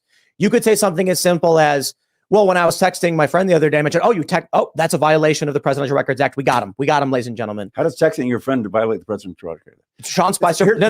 Hold on. The point I'm making is, for one, that's what Sean Spicer said he had to call his lawyers about. Whether they're going to charge him or not, they can take anything you do and argue it was or wasn't a crime. The saying is, show me the man, I'll show you the crime. The point is, there's no way to avoid. Look at Michael Flynn. He wasn't even being investigated and said, he lied to us. Now we got him. If my point is simply this, that the claims, the indictments and the allegations against Trump have not been proven. I don't trust a weaponized DOJ, especially when we know Hunter Biden is involved in illicit business dealings. We know Joe Biden there was a request made by Devin Archer to contact, not Devin Archer. There was a request made by Burisma Partners for Hunter to contact, quote unquote, DC. Then we get a month later, Joe Biden flies to Ukraine to personally engage in a quid pro quo, fire a prosecutor in exchange for $1 billion loan guarantee that he doesn't have the authority to do. When you have that stuff going on and we have whistleblowers coming out saying Hunter is protected, I'm not going to err on the side of the indictments must be true claims against Trump. But I don't want to rant. Kyle, you had a point. No. So that kind of goes to what I'm saying. So I don't blame Donald Trump for the extreme actions that his adversaries have taken against him since he first came down the escalator. First of all, the Russia collusion hoax is one of the most disgusting acts of betrayal by a intelligence community and law enforcement community that I've ever seen. We don't need to rehash that here. I worked for Sean Hannity. I had to cover this for 2.5 years. And Trump's DOJ did nothing about it. Not just our law enforcement, but also a president at the time. It began. People never want to talk about this, Obama, but it began with Obama spying on him, and the media is complicit in this. When President Trump was interviewed on 60 Minutes, I believe it was with Leslie Stahl, right? He had said the Obama administration had been illegally spying on me during my entire campaign. So you said that, if President Trump would have just, locked Hillary Clinton up, you're failing to mention the fact that the persecution of Donald Trump and the traps to attack him that have now turned into this, coup with Crossfire Hurricane and now all of these phony indictments and this witch hunt, it all began while he was still then just Donald Trump. He was just campaigning. And Donald Trump was president for 4 years and in charge of the DOJ this entire time. That's a valid argument. This entire time. And he didn't do anything against any of these people. This is Trump's problem. Trump is constantly getting himself into trouble, constantly moving into unforced errors. He's constantly surrounding himself with the wrong people. Here's the thing. We originally thought that Trump, because we saw him on The Apprentice, we said, well, here's a guy who will hire well and fire well. Okay, but we forget that was just a TV show. That wasn't reality. And Trump surrounded himself with some of the worst possible people. And one of the reasons we did is... That's one thing that you and I can agree on. I agree as well. Worst possible people. Okay, here's my number one gripe against Trump. It's not the crimes. It's not even the childish sophomoric calling people meatball. What is he, 12 years old? Okay, not even that. But it's the lack of judgment, the poor judgment that he's shown over and over and over again. I mean, he has been indicted these situations. He's got this special prosecutor that's after him. He's got these judges, this DC judge, this Atlanta judge that are not going to be friendly to him. And he's out there calling them racist and calling them. It's like, what has he got, a death wish? I mean, these are the people that could cut plea deals for him. And my situation, my overarching situation is that I do not believe, we just had a new poll come out the other day, and I'm no fan of polls. I don't want to give you the impression I'm not a fan of polls now, but a new poll came out the other day. It was an AP poll that said that 64% of Americans will not vote for Donald Trump. I don't believe that. Okay. But let's go back to the Russia collusion thing. I just wanted to briefly do a little breadcrumb. We had the Russia collusion hoax, the Mueller, no collusion found. Those are all BS. Again, in the Mueller, you see the process crime trap that they tried to set with the obstruction of justice. Ultimately, he decided that, it wasn't his place to bring that charge, and that he gave like this editorial in part 2 about, all of the supposed obstruction of justice, which was highly speculative. So you go from that to the sham first impeachment was an absolute disgrace in hindsight. I will not disagree with you on those things. And Donald Trump was legitimate in asking the Ukrainian president for any information that he had that Biden and his family were compromising U.S. national security. That was his obligation and duty as president. You're not going to get an argument with me. All right, fair. Okay. But I'm trying to set up the pattern of behavior on the part of his adversaries. We have January 6th where we both had a very good argument about that. My stance is that Trump was justified in standing up for himself. He didn't objectively do anything that you should be charged for as president. And he was ultimately, this is almost double jeopardy from my point of view. And I think it goes back to the novel theory. He was president when this happened. He had, sovereign immunity, or presidential immunities, we call it in the United States, to some extent. I know he was campaigning, it could be portrayed as campaigning, but ultimately the Senate said that there was no conviction of him in the Senate. So ultimately, in my opinion, that was a sham. And then all of these indictments, which we touched on earlier, and we've discussed, are all a sham as far as I'm concerned. They're novel legal theories. They're untested at the highest levels of the courts, in my opinion. So I think that I can't fault Donald Trump if anything, he's shown how horrible our system is right now. Yeah. If it wasn't Donald Trump, it would be somebody else. I appreciate it. I want to address a point you made. Okay. I want to start. So we'll shift the conversation. But I want to say something. You said that in a poll, 64% of people would not vote for Donald Trump. Of the overall general. And this is just one poll. I'm not a fan of polls. Right. So my response is, should we not then, based on that argument, be getting behind Vivek Ramaswamy, who is currently second place in the prediction markets? He's got a few polls. Prediction markets are, he's also second place in several polls as well. Okay, his prediction markets 100%. Have Biden beating Trump by like 30 points. Okay, so the prediction markets. Right. So would you get behind Vivek Ramaswamy now that he's ahead of Ron DeSantis? In this poll? This is the prediction market. And we also now in New Hampshire, Chris Christie's ahead of Ron DeSantis now as well. These people on these prediction markets are not betting on what's going to happen next November. They're betting on, who's going to. It's like. But I'm not just saying just as one source. I'm saying we have several polls showing Vivek in second place. All of a sudden, he's not a fan of polls, right? That's a funny thing. It's I'm not saying Vivek is going to win. My point is, Vivek is currently in the press. Let's talk about real quickly. How powerful is the MAGA base? We've seen this in poll after poll after poll. Very powerful. Without them, Ron DeSantis never would have been governor. Poll after poll after poll. We've seen this where they do an actual heat map of the people. People say, well, who's your preferred candidate? This early in the process, it's really mostly a name recognition thing because most people are not engaged. Okay, they don't care about politics. They're not engaged. But what we've seen is that Trump has got about 25% core ride or die support, about 25% never Trump, will never vote for him, and about 50% that are kind of on the bubble. Well, if after 4 years of his presidency and all this other stuff, and Trump being a 100% name recognition guy, half the people are on the bubble, that's like dating someone for 6 years and they come to you and they say, I think we need to see other people. It's not going to end well for you, okay? These are people that are already looking for an exit ramp, but they don't know who that exit ramp should be. That's so not they're still true. defaulting to the... It's not true. It's not 20%. It's not 20%. I think it's more like 20%. The only Trump base, the people that are only going to vote for President Trump, and they're not going to show up to vote regardless of who the nominee is, unless it's President Trump, right, on the GOP ticket. It's about 45% of GOP voters. That's preposterous. It's about at least preposterous. You have no basis for that number. That's people who admit it. That's people who admit it. That's people who admit it. There's a lot of Biden opposition baked into the cake. So if you do the head-to-heads of Biden versus Ramaswamy versus DeSantis and versus Trump, they have very similar numbers.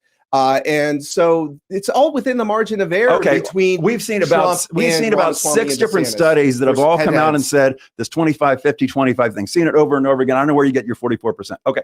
But if you say that, and we also see that really right now, the entire electorate is about 25% GOP, 25% DNC, and about 50% independent. So 25% are ride or die Trump, 25% are GOP. That means about 6%. That means about 6%. That means about 6. That means about 6% of the electorate are ride or die Trump. Okay, so what does that mean? So for Trump to win, he needs to win the independents, the middle vote. 2%? I tell you what, I don't know who you talk to, but the people I speak to with independents, Trump has got a real serious problem, especially the suburban moms and so on and so forth, because it's a stylistic thing. I've had so many. But Women come up to me and they, can you recognize me from TV or my show, whatever, and they say, not true. and this is one of the reasons I supported DeSantis. Bill's recognized quite a bit. That's true. Okay, but suburban moms, that's just absolutely not true. If you take the litmus test, record high numbers of suburban moms turning out to vote for President Trump. Record high numbers of suburban women. Okay, and many other demographics as well. And young women, especially millennial women, turning out to vote for President Trump. That's why he did so well with his endorsements in the midterms. He did. You know, he did. He did. He did. No, he did. Let me put it this way. In the battleground states, he lost like 60 to 70% of those, and the ones that matter, the endorsements that he did went well with were ones that he was going to. 60% of his endorsements. That's just not true. The endorsements getting away with lying. All were disastrous. He's getting away with just making crazy lies against him. I'm going to say it again. I'm going to say it again. She's talking over me, so I'm just going to say it again. He just said that 70% of Trump's endorsements lost. That's true. Not what I said. I said of his endorsements in the battleground states, the tough ones, he lost those. Look at it was either 60 or 7%. I don't remember the exact number, but he lost those. The ones that he did very well in were like he did over 100. But these were the ones that he was going to win, whether an endorsement or not. Right. And here's the issue with this. It doesn't matter if it was Trump or a block of provolone cheese. With mass mail-in voting and ballot harvesting and the operation that Democrats have pulled off since probably 2016, to be completely honest, and have improved upon with 18, 2020, Republicans are making the mistake of fighting an idea battle or a personality battle, while Democrats are fighting a procedural battle. And when you look at who was it, Frisch in Boebert's district, almost winning. Yeah, that was close. Holy, how is it close? Well, it's simple. The ground game that Democrats have, the laws they changed and maintained on the books since 2020 gives them a massive advantage. Universal mail-in voting, one of the biggest mistakes Republicans made in Pennsylvania, probably on purpose, mind you, because they don't like Trump. Mm-hmm. When you have an urban district, and it's almost entirely Democrat, or a suburban, you go to the suburbs, you can go to one door, knock on the door, and say, fill out the ballot. You walk 10 feet, you're at another house, you knock on the door, fill out the ballot. That's how they're getting massive suburban votes. For the rural vote, which overwhelmingly goes Trump, you have to drive. Like the nearest neighbor here, it's going to take you a 10-minute walk. So for the Republicans to get on ground game to find their base and convince voters in rural suburban areas is very difficult. But the key battleground being the suburbs, Republicans did not have the logistical apparatus. Democrats are winning procedurally. I don't think it matters. We're arguing, is Trump popular enough? Look, Trump's not going to carry. You get 1,000 activists in the suburbs, and you will get people to vote for Trump. And the obverse of that, I was an associate field director in the Tea Party way for a congressional candidate in a blue district, and for Nan Hayworth. And I had to knock doors and I had to do phone calls, but I was one of the first ones to mobilize the Tea Party outreach and was able to thread the needle of getting the Tea Party people on board. But you see, the GOP establishment sucked the activist energy out of the conservative Republican base by hijacking the Tea Party. Like Paul Ryan and all of these, they led us down a blind alley. There were, of course, some grifters involved in the Tea Party. They did it in 2020 as well, though. And so, this is why I think Trump is exposing the GOP is in a lot of cases, and the term controlled opposition has been around, but they're like the Washington Generals. Right. I love that analogy. They're there to be Let's look at the scoreboard, guys. Let's look at the scoreboard, guys. And the consultancy class is a huge problem with the Republicans. So that's why I've sort of, when DeSantis made this pivot to try to thread the needle against Trump in the light of all these outrageous indictments, it shows me that he's a little bit not ready for prime time. Okay, let's look at the scoreboard. He needs to forget the consultants. DeSantis, his campaign management 5-0 in shambles. I completely agree. That shows me that his leadership of his campaign, he's being too much of a politician. Yeah. He needs to have a spine, go out there and really more forcefully. And I know he's trying to thread the needle here with the DOJ weaponization and drain the swamp and something that it's not needed right now. To his point, to step up. DeSantis 5-0, Trump 0-5. We can talk about the debate too, Bill, because I thought you had some. To Kyle's point, that is true. And there was a memo that actually ended up getting leaked, I believe, to the New York Times yesterday that proves exactly what you just said. Yeah, that's not real. It actually is real. Are you part of the DeSantis campaign? What? How would you know if it's not real? Are you part of the DeSantis campaign? I'm not a part of the DeSantis campaign, but I know for a fact that he's not going to It is real. It came from Jeff Rowe. So this memo, okay, and Jeff Rowe is a part of the Never Back Down PAC. And as we know, Never Back Down is basically Ron DeSantis It's because not they're real. illegally coordinating. It is real. Yeah, they are. Ron DeSantis's It campaign is real. broke, as we know. And Never Back Down is footing the bill for all of his expenses, including his bus tour in Iowa just now, because Ron DeSantis doesn't have enough money to get himself through this election. He raised $20 million on the campaign end, okay, transferred the $82.5 million from his state committee to the Never Back Down PAC, and then they raised about $30 million additional dollars on that side.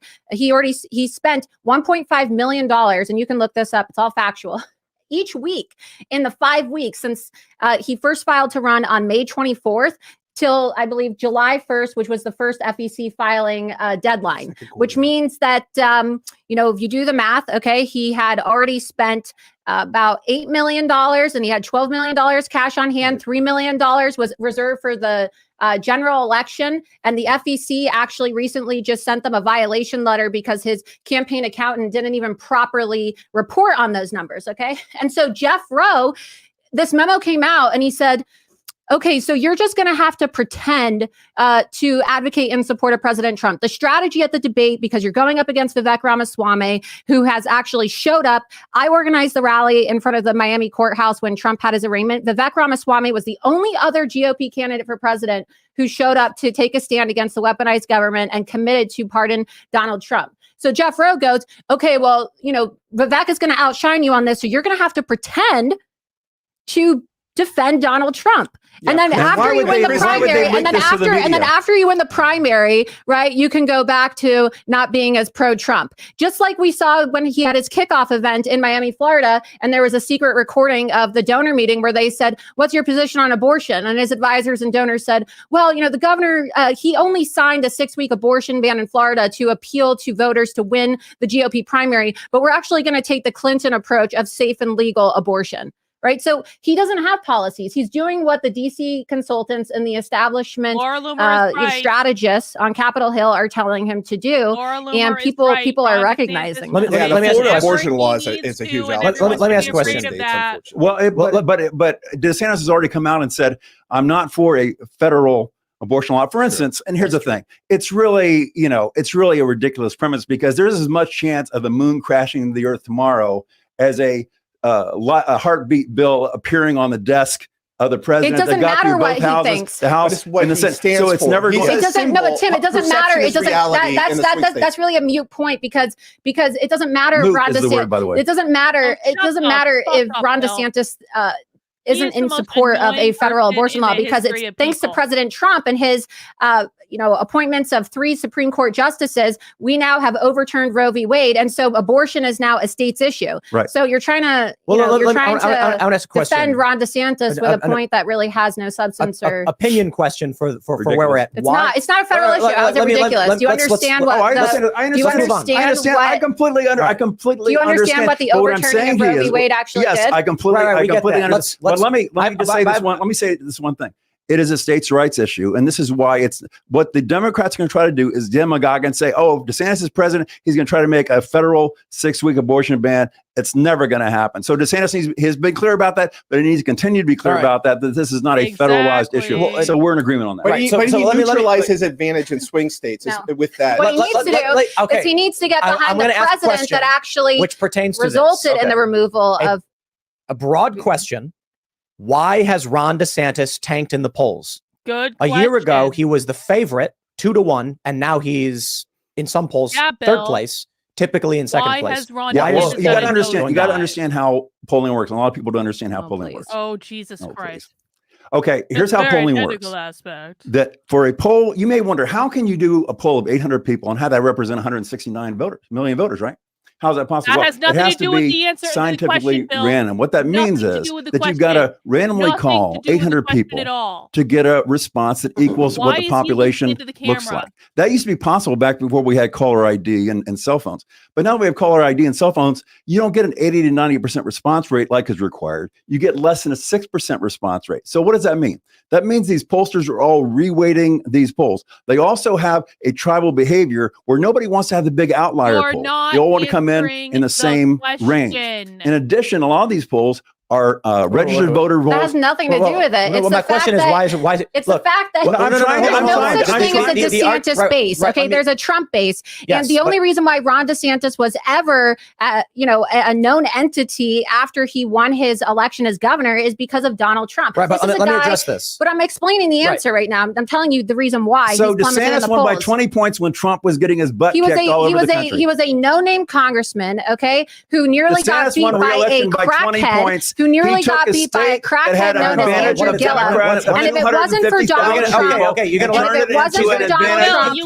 wasn't for Donald Trump endorsing his failed campaign, and I will say it was Matt Gaetz, okay, and if we want to understand who was the person responsible for Ron DeSantis, it was Matt Gaetz who told President Trump to endorse Ron DeSantis. DeSantis won re-election by 20 points. He pretended. He only became popular because he pretended to be pro-Trump. He dressed his kids up in onesies. He ran campaign commercials saying that he was going to pretend build the wall with my little toddler with Legos.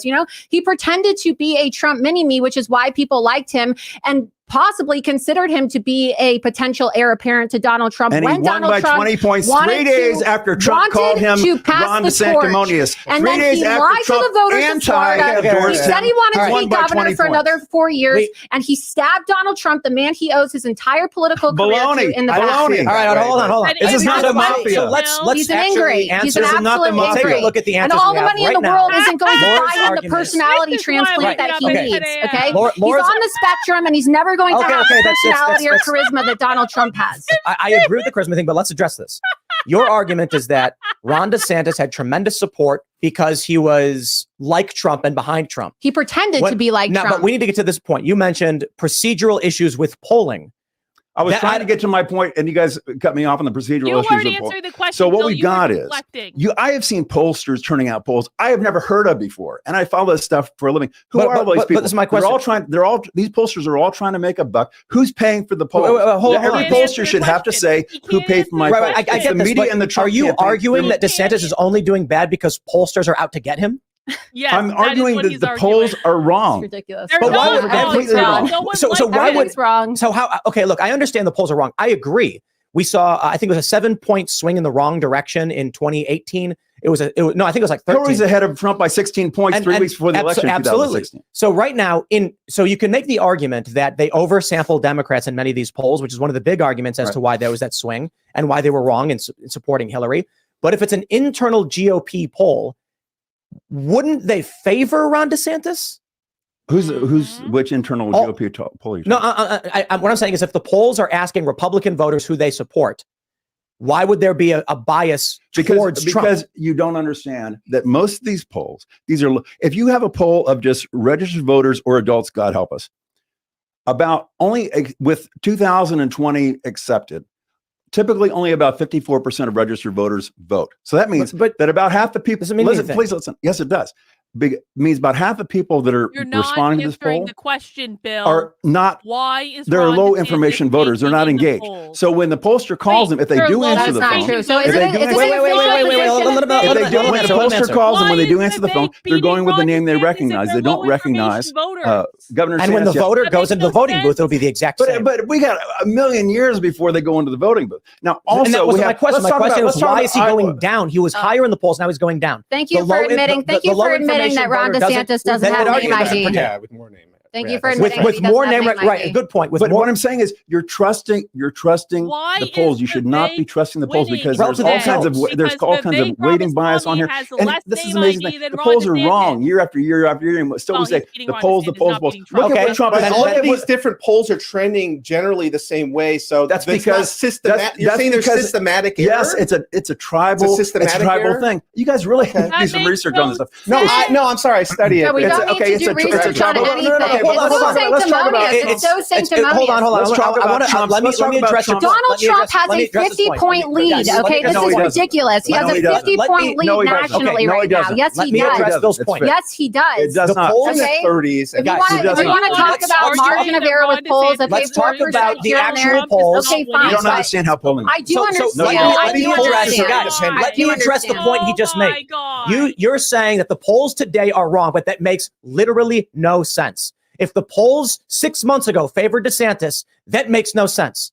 If they're going down now, the only explanation is something politically is happening. And you can't why say is 6 months ago the Vivek polls were right, but now they're wrong. DeSantis if it's about name Let's ID? talk about. No, Because I've already tried to answer explain the this to you about how fucking polls question, and how you can't trust Answer polls Okay, the so now.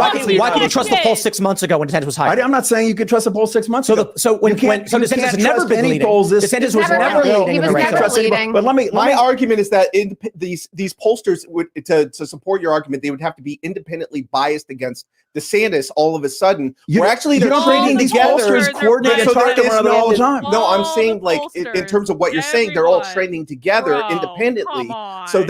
so that you can make an argument of systematic bias, but it doesn't explain the wide margins that Trump has over DeSantis and DeSantis going the wrong way. So I'm just saying, Yeah, the polls. Listen, if you listen, here's what we think. No, I agree. DeSantis was never ahead. It was always Never fake. ahead. It was always been He's a behind. Manchurian candidate. Here's what we Okay, think he's on a the DeSantis Manchurian side. candidate. We Ron love the DeSantis. fact They're that you not people on the biased Trump against side Vivek. are trusting They're these not polls. biased. You're just They're like Hillary only before biased 2006. against- Oh, I Oh don't my need to go here. God. I don't need to go there. I'm sorry. Okay, we love the listen, fact. I'm Love the so- fact. It's just so Be quiet for a second. disingenuous. Let me finish Okay. my thoughts. I'm saying this is why she never gets on my spaces. Okay, I don't want to go on your Stop, stop, stop. spaces, Make Bill. your point. Make your I'm a point. known entity. You're a nobody. You are a Let him- grifter who I made heard your it a little entire bit. career off of pretending to be a Trump supporter. And then as soon as times got hard, you stabbed him in the back. I'm loyal. Okay. I'm loyal. You're trying to flush I am America a down loyal the drain. person. by I am a loyal nominating person, and I have Is stood this by not- President let's Trump. not Okay. have you guys argue with each other. you You're know, trying to this is- nominate a man I who don't cannot want to win go the on general your election. spaces. Let's get Hang that on. clear. I don't have any desire to. Here is what I want answered, and I'm going to mute them all because I know you can't hear me over them yelling. Why is Vivek Ramaswamy beating Ron DeSantis in the polls if it's only about name ID? That wouldn't be happening if it was only about name ID. To have Please, ad hominems. understand You that. don't need That's to why say she was in the waiting room of my spaces. space the other day. Understand, because you don't lied need- about me. You called me okay. QAnon when you are the QAnon grifter. I have never supported QAnon. I'm not. I have so many photos on my phone that I could pull up Let's right talk now about. that Let's show talk you about. supported Let's talk about. Let's QAnon. talk about something real as opposed to the polls because No, I you- clearly Oh, yeah, I made because my you don't point on the polls are polls. real when Ron I made my DeSantis point. is Okay, real. I want to bring up a But point. All of a sudden, I wanna- when Trump let points me ahead, talk it's about not. Iowa. Let me address what you Iowa. said. Let me address what you said, then we'll go to Come Iowa. on, it's Guys, Because you ridiculous, don't have want to admit. answer the one of the things poll you just said question. is you Trump supporters believing these polls. And one of the issues that I've taken, as anybody who watches my show, when a year and a half ago, I was hanging out with the Daily Wire crew and said, I voted for Trump for the first time. I didn't vote in 2016. Now I'm thinking Ron DeSantis because he's Trump with tact. He's younger, he's energetic, and I think he's got it. And then earlier this year, I said, I feel like Trump's revenge bent was more likely to result in firing, but I'm 50-50. When I was supporting Ron DeSantis, not a single Trump supporter insulted me, attacked me, lied about me. You're not in my feed. No, Yeah, let so him finish, I have he's these making Trump a good supporters come on point. the show, and I say I'm leaning towards DeSantis, and you get people like Matt Gaetz saying no way, Trump all the way, and that was the worst of it. The moment Trump I cannot made win. 1 point, Cannot win. I made 1 point about Jazz Jennings in Florida that was not in any way an attack on Ron DeSantis. His actual campaign staff attacked me on Twitter. What is it with the DeSantis base that Yes. the moment I say something is like, right. hey, Ron should have done a thing, it is a relentless barrage. Tim is And I'm not the only one to bring right. this up. This has Again, happened to shout me out to Mike too. Cernovich. He's experiencing the exact same thing. You bring up criticism of Trump. I could I know Mike Sure. Cernovich. I can Mike say on Cernovich my is all over the show, place. I can say on my show that Donald Trump should be investigated for the commando raid in Yemen that allegedly resulted in the death of an 8-year-old American girl. And Trump supporters don't attack me or insult me for it. Okay. They can say, well, Let's talk Obama about did one of your something friends, similar. Alex Brushwitz. In his feed the other day, Bill, he says answer the that I look like question an that Tim just aging asked. lesbian. Okay. You do look like What an does ignorant that have to lesbian. do? You This look is my like more point. of a But is he lesbian wrong? than I do. Is he wrong? Did I look No, like an okay, guys, once stop. again. No. I'm not attacking. I asked Well, the question. I never said I agreed. I asked him, is he wrong? I knew this you is my 6 point. years ago. You This is look nothing exactly like my you looked point. 6 years ago. Why This are is you all bringing like up ball. Alex? Because I Why dyed are my you bringing hair up and got a Alex nose job? Brushwitz when Who my cares? point is the DeSantis surrogates and campaign are attacking former or potential allies? I don't care about Alex Brushwitz, and I don't care about your arguments with Laura. My issue is many people have noted that Christina Pushaw, Redfern, Brian Griffin, many of his actual staffers are attacking people who should be his allies. Yes, they are. Why? Yes, they are. Where are they? Why did Where are they Christina? attacking? Why Oh did my why God, did Brian you need to Griffin, talk about Jeremy this. Redfern, and Christina Pushaw This start is insulting? this is how tone deaf the Trump camp is. You I'm guys not Are Trump you camp. serious? He's not The Trump camp bro. is so I'm not toxic Trump camp, and I've had them attack and me. attacking all the time with all these various lies. You said, and there it is. And there it is. This is my you point. said that Casey DeSantis faked her I cancer. never said Have that. you I ever said had she cancer? exaggerated it. I And said this she is exactly my exaggerated point. it. The inability. This is your point. Have No, you no, ever no, had no. cancer? I'm sorry, Report dude. answer. And Yes this or is no? a I haven't had turn-off to a lot cancer, of people. but she who has- are This is trying to the make up their DeSantis minds camp with sinking rational itself. reasons. I said she my issue exaggerated is it, and I it's true. supported She Ron can say that DeSantis. Casey DeSantis had That has faked nothing to do I with never me said or she my faked exaggerated it. her cancer. I never That has said nothing she If I to say faked something it. about that, No, I'm just thinking. no, you're talking about me. Most This is the issue influential people I in have. the I country don't right here. care about what Laura said to you. I don't care what Alex Brusowitz said about Christina Pashaw. Why are they insulting me and other potential and former allies for no reason? And then you immediately go, but Laura Loomer, I don't care. My So you issue haven't is been critical of I go DeSantis? on Twitter and I said there was a video of Jazz Jennings getting Mhm. all of these surgeries in Florida. And I said, wow, is this happening in Florida? Where's Ron DeSantis? The simple response from his communications team should have been winky emoji. We're working on it. And I'm like, awesome. Because I had no beef with DeSantis and I was in support of him. Instead, they called me a moron, an idiot. They said DeSantis doesn't have a time machine. It's not possible. And they lied. Jazz Jennings got trans surgery while Ron DeSantis was governor in Florida. I don't understand why all of a sudden I'm getting a barrage from his campaign staff and from his gubernatorial staff when all I said was, where is he? I didn't insult him. And then what happens? I put out a tweet saying, will Ron DeSantis stand by his words to not extradite Trump? Again, all of the fans, they start insulting me. They make deep fakes about me. And when I say, guys, why are you attacking me? They just call me insults. And then when I speak to even someone like you, you go, but Laura Loomer. I don't know what Laura Loomer said. I'm not. I don't know what people say to you. I don't. The question is, why are there? I'm under assault all day, every day. Why are there so many by Laura people? Loomer, by Alex Brooks. The reason, I'll answer the reason why. I'll answer your question. Let me ask real quick, just for clarification. I'm a cancer survivor. Right. I take offense by what she said. And I don't know what you said. Be an My question is adult. this: Be an adult and get over it. Everybody In gets this offended. campaign- It's called free speech. in this campaign, It's called free speech. okay, let me ask this question. In this campaign, there are many people who are potential or former allies of DeSantis who have been insulted and attacked by his fans, his surrogates, and his staff. True. My question is, why? Why? Okay, let's see. 3 days before DeSantis' reelection campaign, Trump calls him DeSanctimonious. So then he starts what? calling him meatball. Then he says that he's a rhino. No, then he actually says didn't call him meatball. then he says that he's a globalist. That's not And the then right why am I and being then insulted DeSantis- and then because of DeSantis that? What does that have anything to do with you DeSantis guys camp, attacking Tim DeSantis Pool? camp fights back.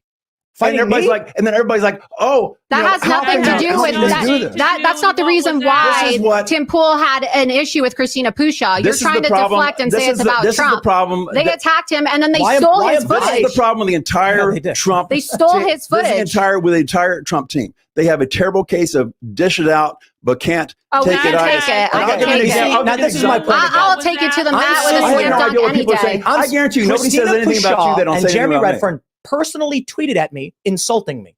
And I was like, I'm 50-50 between Trump or DeSantis. And now I'm like, first of all, I will not throw DeSantis under the bus because he has awful supporters, but I will criticize him for having terrible campaign staff. He should have fired Pushaw a long time ago. Yes, he Yeah. should Yeah, have. I agree. This whole idea, I can dish it out, but can't take it idea. Yeah, I did not Nothing to do dish with it out. that. Trump He is. didn't Trump dish is. it out. Let me put it this He way. asked a question. Let me put it this way. Oh Trump, my Trump God. is the Dishonest. embodiment of toxic, and this is what I think is kind of You're amusing. not, of course, Is that Trump? we are not talking about that. We I have asked no you idea to what address. people We say. asked This you is to my address point. this. We This is asked my you to point. address this. Let me just make this point very simply. The question I'm asking has nothing to do with DeSantis and Trump supporters insulting each other. Yeah. The issue is Why was somebody mean to you? I don't know. People why are mean would to you? me. somebody- My point is I hate these this. people so Why fucking is it much. that when really I do. say I'm in detest favor of these people. DeSantis, the Trump people desperately try to persuade me? And when I say, My God. yes, you know what? I'll put it this way. Maybe that's your fee, but that's not my fee. We had the Absolutely. truth And on my our point side. is this. I'm not the only one who's made this point. Right. Several other prominent personalities have brought up DeSantis staff surrogates and supportors attack them, and Trump supporters woo them. Oh my True. God! So Seriously, I'm sorry. I just need a moment. I need a moment here because that's the most ridiculous thing I've ever heard. meetings with Governor It is DeSantis, and I did go to 100% one. And I right. thought it was good standing with her. I wrote one article that was critical. Were these the social media influencers where they were paying people? Did you ever get offered payment, by the way? No, I didn't get a payment. Folks, I'm going to look right in the camera. I'm going to say this. I'm going to say this right now. I'm going to look right in the camera for everybody that follows me on Twitter. These are people that like Trump now, apparently, who are saying that Trump are just wooing us and being sweet, and DeSantis is being mean. I know you're laughing at your phones right now because we know that is not even remote. So my point is that I went there. I covered the COVID accountability summit that he had in December, and I was on support of him. And because I really wanted COVID accountability for a lot of these pharmaceutical companies that I argue fraudulently advertise their products and shouldn't have gotten liability immunity. Are you talking about the grand jury? Yeah. I have an announcement of that. So my point was, I thought everything was fine. I go back. I remember reporting, I pride myself to be independent. So I reported a critical article of DeSantis. The next thing I know, Prashad has unfollowed me. There's radio communication silence. And, I've talked to, some of his spokespeople and I think that they're, well-meaning, good people in general. But I can say that in terms of Prashad, her behavior somewhat mystified me. And I don't work for Tim. I will add one thing real quick. Last year, as I mentioned, I'm on the Daily Wire hanging out with these guys. We're talking about why DeSantis was the right choice, and Trump supporters are asking us to come on the show. I make one criticism of Ron DeSantis, not even a strong one. I said, where is he?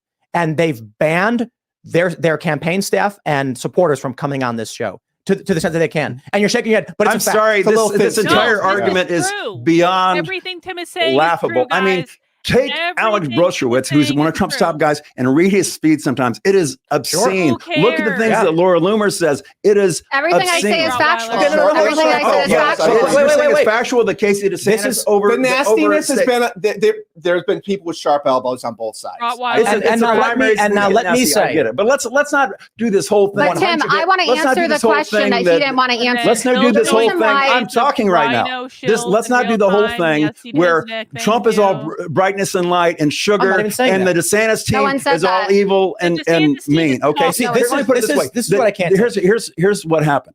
That Trump had dangled in front of Laura Loomer a job offer, right? And then Trump's team came and said, listen, she's way too toxic. Marjorie Taylor Greene said that she's crazy.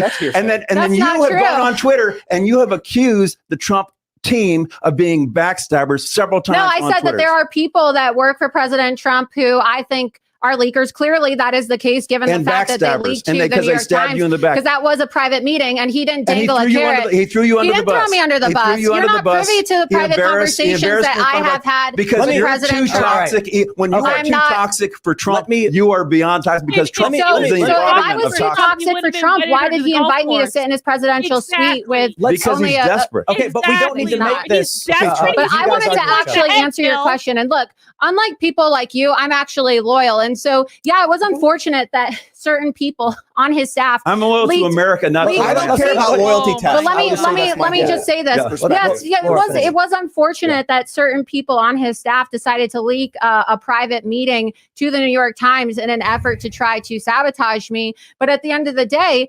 my loyalty to President Trump and the America First movement is greater than my own ego. And I could have easily said, you know what? America, not to a man. I could have easily said, you know Trump's what? bad for I'm going to turn, I'm going to flip. I'm not going to support him anymore. But I've stayed loyal. And I would love to work for President Trump. I really would. I would love to work for President Trump. And I agree that he's hired some bad people. I would like to help him have better discernment on that front.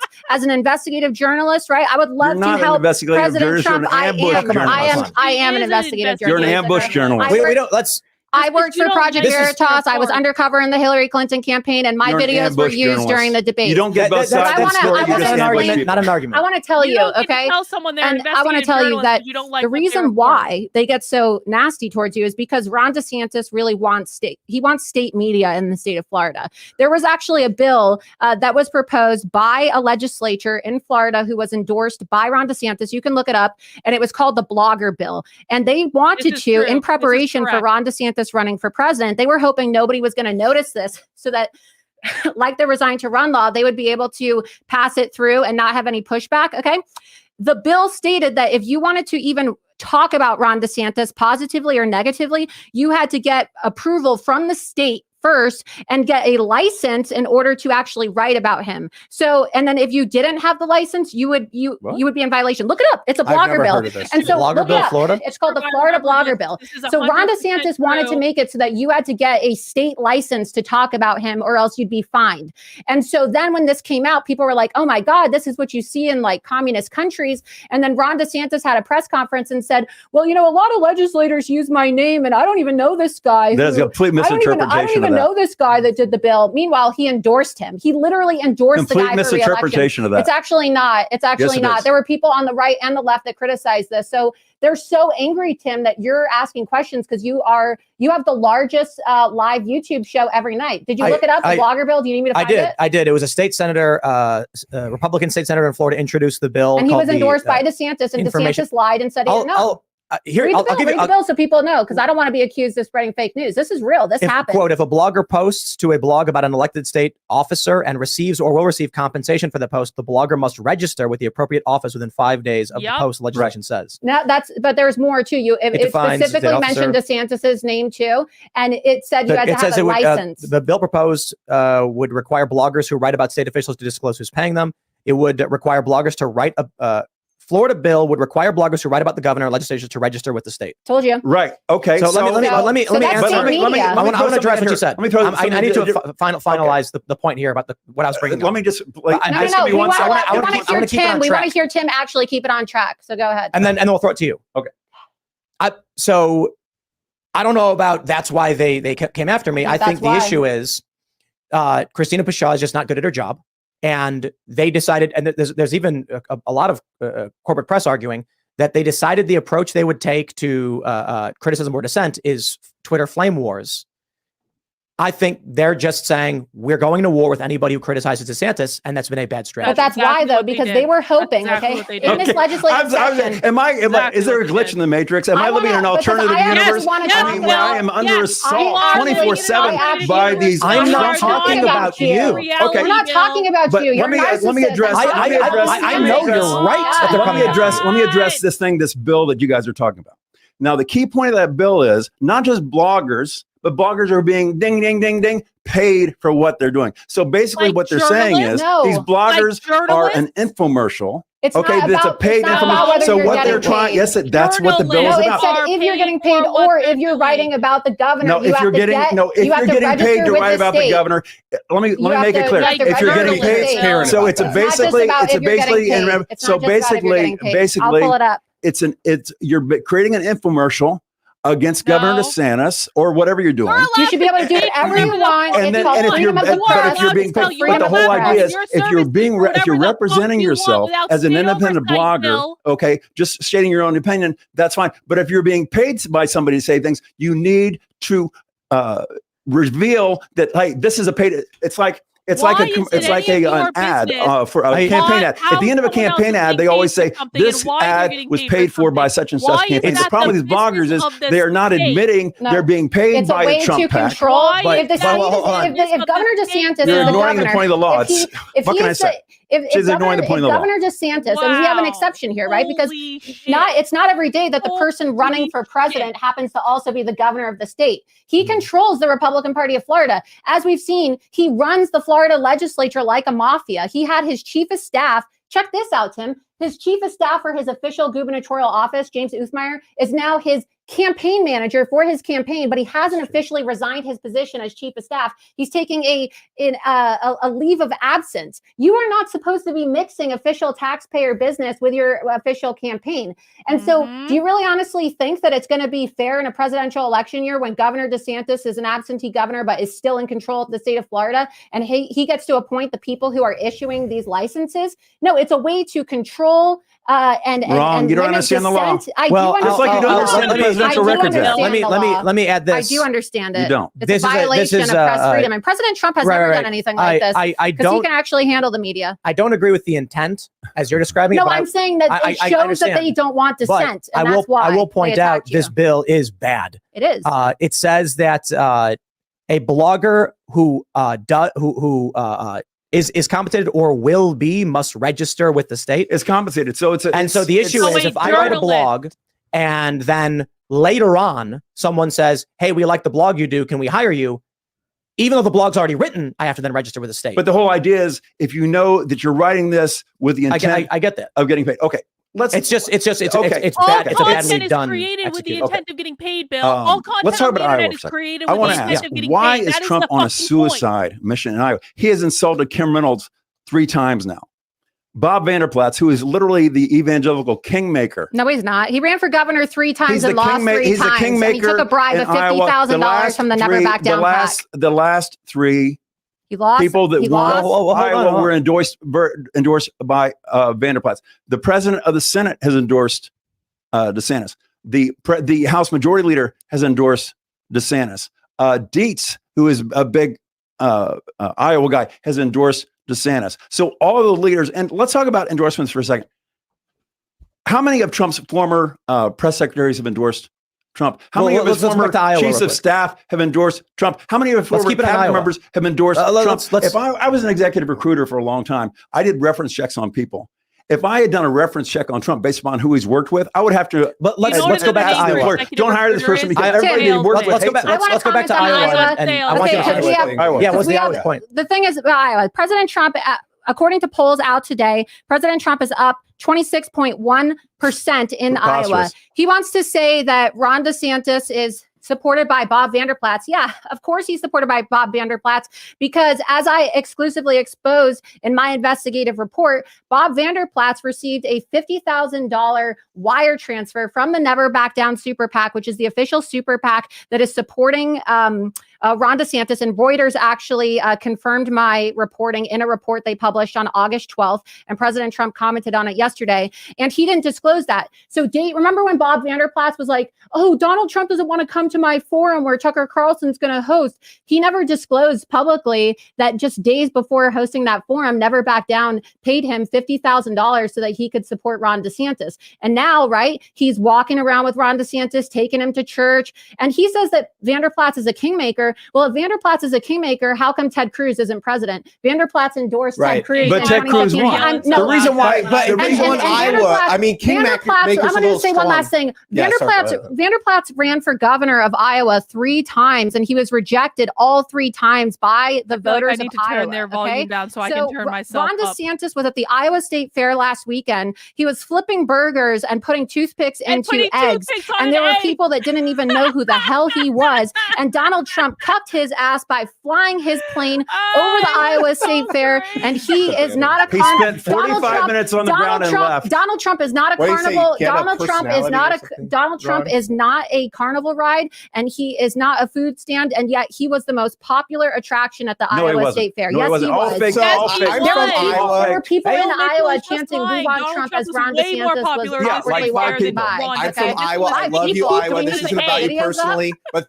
the Iowa caucuses and for the GOP has not meant anything. We had Huckabee in 08, and then we had Santorum after that in 12, and then we had Ted Cruz in 16. But let me go to your point, because originally my argument was that we have to support Donald Trump because of what his enemies are doing to him, because the election's not really don't. Well, it's overstatement a little bit for the sake of argument to say they don't really matter if we let their attacks on Donald Trump stand, because look at what happened with Fani Willis, the DA, the original documents, and I know the judge hasn't signed off on it yet. They wanted to have the trial start on March 4th, the day before Super Tuesday. And Super Tuesday, if you go through, Donald Trump is going to, so it wasn't before the other primaries in February. It wasn't before Iowa. It wasn't before New Hampshire. It wasn't before South Carolina. Maybe Trump shouldn't have called her a racist. Maybe Trump shouldn't have called Fani Willis a racist. Maybe he shouldn't be talking to the prosecutors and the judges. Maybe he shouldn't be doing that. Not just that. That's what she wants. They want the trial. Trump has got no judgment. He does stupid things constantly and gets himself in trouble. On Monday, it's not his fault, though. They want the trial to start Monday, the day before Super Tuesday, for 2 reasons. They're going to put it in the news cycle, but more importantly, it hinders Trump from campaigning on the most important day. Yeah, that's nuts. It's the same thing. It hasn't been signed off on. This is the problem. This is the problem with Trump. This is the problem with Trump. Trump knew after 2 impeachments start before Super Tuesday that he's got a target on his back. The Democrats will do anything in their power to take him down. So what does he do? He takes these documents home to Mar-a-Lago. He subpoenaed to get these documents back. He lies to the DOJ, has his lawyers lie to the DOJ, so much so that he lost client-attorney privilege and asked his attorneys to commit a crime, did all this stuff. Unforced error after unforced error. None of this Mar-a-Lago had to happen if he had just given the document. And what earthly use did he have for these documents? It is the most serious indictment, and he said process crime. But he said that all of these documents, they were all mixed up. To Biden. He said that I didn't get them back because my personal documents were all mixed up with the presidential documents. First of all, you were required by the Presidential Records Act to not mix your personal documents with the presidential documents. That is in the presidential record. What's the difference between the two? What do you mean? Like, what's a presidential record versus a personal record? A presidential record is a record that is created like a daily briefing, like it's created for Trump by other people. But he not didn't Trump have them in a closet where Chinese actors could access them. What's a personal record? A personal record would be like, photographs of him shaking somebody's hand and so on and so forth, golf clothes, mementos, and so on and so forth. Those are completely different. And the presidential records, but here's the thing. Trump has not been indicted on the Presidential Records Act. Because violating the Presidential Records Act is a civil action. It's not even he has been indicted on the Espionage Act, which is taking these documents home, especially these national defense documents, taking them home and not giving them back to the part of the Espionage Act says that when the proper party asks for these documents back, if you got them, you got to give them back. He did not. He obstructed justice. These documents were under subpoena, and he did not give them back. And he lied about keeping them. This is another not a reason for him to not be president. Unforced error after unforced error. The man has no judgment. He knows let me put it this way. He knows the Democrats are out to get him. He was impeached twice. He knows it. So what is he doing out of his hubris and out of control narcissism, which he's got a problem with? What is he doing? Well, that's true enough. He's taking documents he has no earthly need for. He's thumbing his nose at the DOJ, thumbing his nose at the Democrats, begging them to assault his home and take these documents back. He's begging them to do that. It's absolute foolish. January 6th, he knew there was a potential problem because he wanted National Guard that couldn't get him there. Once again, he knew there's no end game. He knew there was no way, talking to Pence 5 days earlier, he knew there was no way that Pence was going to send that back to the states. And yet he sent his people to the Capitol anyway. Now, where all of his people, all the bonds, I don't know. I think it was mostly astroturf there by the Antifa and the BLMs and the FBI agents, stuff like that. But he put his people at risk. And this is what Donald Trump does. Out of his hubris, out of his narcissism, out of his need to be number one, he constantly puts his own people and supporters at risk. We don't need that in the White House. So let me I want to address this. The reason why none of that has any meaning, to be completely honest, like I do agree, Trump has made a ton of mistakes, and it is frustrating sometimes, and they're unforced. But when they indict Trump on all that stuff, I don't get mad at Trump. I get mad at them. In fact, it makes me 100 times more angry with DC, with the political elites, because Hillary Clinton destroyed a public server. She had her people smash phones with hammers, and Trump put her off the hook. And absolutely, and these things were under subpoena as well. So now I'm looking at this machine that is lying every day about everything.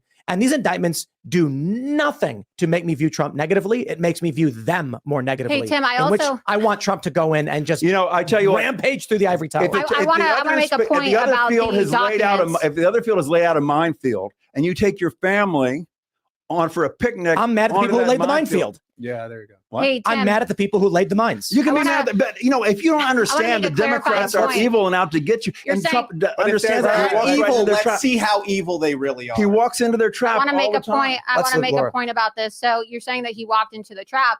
Well, it was a trap, but look, every single president since Jimmy Carter has had the assistance, right, from the National Archivers with packing and leaving the White House, with the exception of President Donald Trump. And so this was a setup, okay? Usually the National Archivers are supposed to have a process where they go in, okay, to the White House with the president and the transition team, and they help them pack up documents so that things like this don't happen. And they didn't do it with President Trump, if you recall. It was completely politicized. They have a history of setting him up. They set him up by not giving him debriefings on the Russian targeting. They did not get. They allowed the security debacle on January 6th that Trump tried to warn them about. The Pentagon ignored him. The mayor's office fought. He walked right into it. He didn't walk into it. He told them have 10,000 National Guard troops. He didn't order them on January 6th. On January 6th, there were 1,000 things that could go wrong.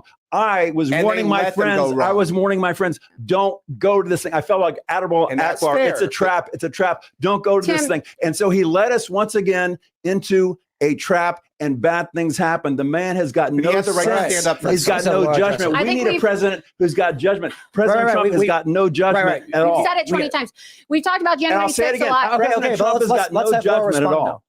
So we talked about January 6th a lot, but I want to say one of the biggest issues I find that is making some people, undecided in this is the issue with COVID-19. And so I want us to talk about DeSantis and Trump with regards to COVID-19 and the vaccines, because I do know that, there's a lot of fake news about Ron DeSantis's record. And as somebody who lived in Florida, right, I find it egregious that the media wants to create revisionist history and say things like Florida was free, Florida didn't have lockdowns, that Florida didn't shut down people's businesses, that Florida didn't require masking, that Governor DeSantis was somehow like never in favor of the vaccines, when all of that is Nobody just says not that. true. No, there are people that say that. Not that I know. He was in favor of that stuff for about a month. And so you had mentioned briefly, and I had wanted to, touch on this before he interrupted when you were talking about the grand jury. Mhm. And that's something you don't hear about anymore. Like Mhm. Ron DeSantis said that he was going to have this grand jury to hold the vaccine manufacturers accountable and to crack down on what he called vaccine misinformation that resulted in people getting injured. But then when people started doing more research and more opposition research came out that showed that actually Ron DeSantis had these executive orders. He's on video signing for the vaccine, pushing out his own misinformation, saying that they're 99% effective and that you cannot get COVID if you're vaccinated. He all of a sudden just doesn't want to. He would be convicted under his own grand jury. And so now you don't hear about this anymore. And I was just wondering, I sent you a video that I had posted on my Twitter, and I was wondering if we could play that, because I really want people watching to see this, because I'm tired of the lies about President Trump and the vaccine. Okay. He never mandated it. He never forced it on anybody. I'm not vaccinated. I refuse to take it. But I think that it's really disingenuous for people to say, well, I'm not going to vote for Donald Trump over the vaccine. I'm going to vote for Ron DeSantis, when Ron DeSantis pushed it just as much as anyone else. So if we could please play this video. Yeah. On DeSantis, he wants a grand jury to investigate COVID-19's vaccines to determine if any lies or propaganda was pushed during the immunization campaigns. State your name for the court. I am Ron DeSantis. Ron DeSantis, the big question is does the vaccine work? So my view is if you get a vaccine, They can see it, the right? vaccines are effective, you're immune. If you are vaccinated, fully vaccinated, the chance of you getting seriously ill or dying from COVID is effectively zero. Is the COVID-19 vaccine safe? The vaccines protect you. Get vaccinated. Vaccine data is fantastic. It's a single dose. You take it one time. You don't have to worry about it. Do you support the vaccine? We're encouraged and we want to make available the vaccine. We are #1 in the country for doses per capita. I had also the privilege to be able to actually sign for the vaccines from FedEx. We're not going to stop until every senior that wants a shot gets a shot. We're going to give them more because we want the shots to go in the arms. RICO indictment. I gotta say something. I have to say something. This argument over Ron DeSantis' position is nothing to do with efficacy or arguments about anything medical. If you have any medical issues, talk to your doctor. This is a political question of people who are critical of Trump over vaccines or Ron DeSantis are critical of vaccines. Again, nothing prescriptive related to medical issues. That's for your doctor. But the political debate over who supported or didn't support, I think, is the question. Right. Yeah, This- and the now media this is- doesn't ever want to show that. And so I think Hey guys, just on a quick update. When this is over, I have some breaking news coming out of Project Veritas that I'm pretty sure I'm the only one who has this. So stay tuned if you want to know what's going on with Project Veritas. Team is trying to protect his people. Leaders have got to make decisions with only about 30% of the information. He was erring on the side of caution, but then as he looked into it, he realized that this was I will make the improper, and he argument backed away from that it. in the context of being a governor with the highest elderly population in He the had to do United it. States, that I think he was justified in pushing the vaccine for that population in particular. The statistics came out where the elderly, the at-risk, people who are obese could benefit and reduce their chances of serious illness or death from the vaccines. The issue was the mandates, which he was one of the first governors to, later, much later, after Trump had already left office, to say that there would not, to successfully get through that there would be no COVID vaccine. My point is simply just showing that he was pro-vaccine because I've seen people like Christine. Christine. So was Donald Trump. And so is Donald Trump. I'm just saying, I know that Donald Trump has pushed the vaccine, but my point is I've seen a lot of these DeSantis social media influencers, including Christina Pushaw, whose tweets herself, are archived that show that she was talking about how pro-vaccine DeSantis was. I've now seen her do a 180 and say things that suggest that Ron DeSantis was never pushing the vaccine. Very nice of you to say. A lot of people tend to believe this because you have Fox News, which is owned by Rupert Murdoch, pushing this lie. But then nobody wants to talk about the fact that Rupert Murdoch had a private meeting with Ron DeSantis at his ranch in California, where he told him, let me just say this really quick, where he told him that, don't worry, all of my media empire, my entire empire, Fox News, he owns the New York Post, Fox News, the Wall Street Journal, and HarperCollins Publishing, which, by the way, you want to talk about this debate coming up. Okay, Rupert Murdoch gave Ron DeSantis a $2 million, well, it's rumored to be more than that, but at least that we know of, $2 million book deal with his publishing company, which of course was used as the shadow campaign leading up to the election before he could get the law changed. And so they want to attack Trump and say, oh, come on, Trump, you need to debate Ron DeSantis. You're a coward, right? Like, never back down. They took my video footage, which they didn't have permission to do, from my meeting with President Trump this last weekend, and they used it to create an attack ad against President Trump, and they're mocking him, saying that he should debate. Why should Donald Trump show up to a debate hosted by Fox News, which is owned by Rupert Murdoch, when Rupert Murdoch gave Ron DeSantis a $2 million book deal months ago, invited him to his ranch in California and said, don't worry, we're behind you 100%. And then Discovery text messages from the Dominion Fox News lawsuit shows that Rupert Murdoch instructed all of Fox News to make Donald Trump a non-person. That's what you call a conflict of interest. And so a lot of people don't know this, and I'm tired of seeing them attack Donald Trump as a coward. Donald Trump is not a coward. He could destroy anybody on that stage, but they're not being honest about the financial and the personal conflict of interest that is presented by Fox News hosting this debate. Let's talk about the debate, though. Let me say one more thing about the vaccine. The problem, this demonstrates exactly why Donald Trump should not be president. Why does Bill Mitchell keep Donald Trump becomes so ego involved with his decisions that he can't pivot away when he realizes that there's new information that there says this was incorrect. Governor DeSantis led with boldness on the vaccine to try to protect his elderly population because that's the information that he had at the time. But then in a short amount of time, he realized that new data came in. He's like, wait a minute, this is wrong. And the reason why Governor DeSantis is even in the conversation now was because he had the most open state and the most free state in America. Now, President Trump, they say that President Trump was just listening to the experts. No, many experts were coming to President Trump and they said, listen, during the middle of a pandemic, you do not want to introduce a vaccine. Why is that? Because you will create variants. People don't realize that the COVID virus, the COVID epidemic, went up like this. Bell curve was actually dying out when the vaccine came out, and then researched why. Because I don't see any connection there. Pfizer actually dragged their feet to make sure that he didn't get credit before the election. Before they released the vaccine, and but you can see the important thing to say here, because I really looked at this and I changed my mind. I did a deep research on this, and I actually changed my mind because my view of it was that DeSantis was out in front. He was out there leading things from the very beginning. But actually, if you go back to April, they started the lockdowns. And April 1st, and then April 30th, he said, we're going to start easing the lockdowns. And it wasn't until September that they said, we're effectively, your business is open. We're not going to stop you.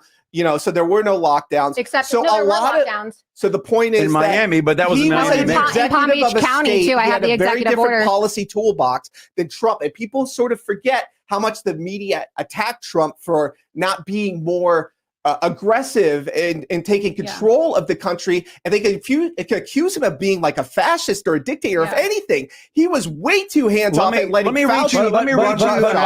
We got 2 minutes. Adding to what Kyle said too, a lot of people tend to forget this. 2 minutes left. Donald Trump didn't control the COVID task force response at the White House. That was Mike Pence, who's running for president now. So if you're unhappy with the way that the COVID response was, when President Trump was in the White House, go blame Mike Pence, because Mike Pence wasn't in control. We have 2 minutes, Trump, but I want to talk about the debate. Okay, but it would have been difficult to get rid of Fauci. Right. Anyway, the big thing coming up is whether or not Trump will debate. It's seeming like he won't. He already confirmed last night on Truth Social he's not doing it. He's not going to do it. Awesome for us. Why is that awesome? Because Trump is giving DeSantis the center podium. Also, everybody's going to be attacking DeSantis. That means what? Ding, ding, ding. DeSantis gets more time to talk. DeSantis does very well when he's under assault because he's very smart. And as Megyn Kelly says, this guy is 10 deep on the issues. He understands the issues deep, deep, deep. And all these people coming after him, this is going to be a great debate for DeSantis. DeSantis is going to win Iowa. He needs to win Iowa. And why Iowa matters this time is because it will take off the whole idea that Trump is unbeatable and all those 30-point leads and stuff were obviously fake. That's why it matters this time. Let's do I guess because we're about to wrap. I gave my explanation, okay, as to why Donald Trump shouldn't attend this debate. If you were selected for jury duty, okay, and you ended up, one of the questions was like, do you have any conflicts, right? Or say one of the jurors was married or related to the judge, you wouldn't be able to serve on that jury. So why should Donald Trump show up to a debate hosted by Fox News when the owner and the CEO of Fox News in legal proceedings relating to the 2020 election, okay, their lawsuit that cost them nearly $800 million that they had to send Dominion, said, let's make Trump a non-person.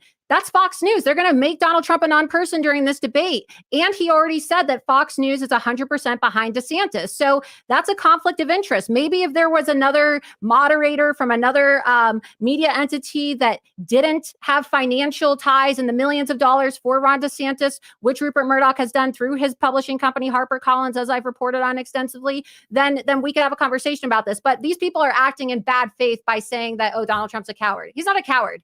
And Ron DeSantis is not a good debater. Look, Charlie Crist, okay, his policies are left-leaning, but he absolutely destroyed Ron DeSantis during the gubernatorial debate by asking him, are you going to commit to serving all 4 years? And DeSantis, he's on the spectrum, as I said. Politico's reported about how he's, likely autistic. He tensed up. He has all these weird tics, and he's not going to do well on a debate stage. I think DeSantis is a good debater on contrary, but because I think he appeals to people who are not in the Trump camp. I think they want to see somebody who's statesmanlike, who is very quick on it, nimble on his feet in terms of policy and defending policies, getting into things. He's more reassuring for voters who are not likely to be responsive to Trump's activation, sort of media theatrics.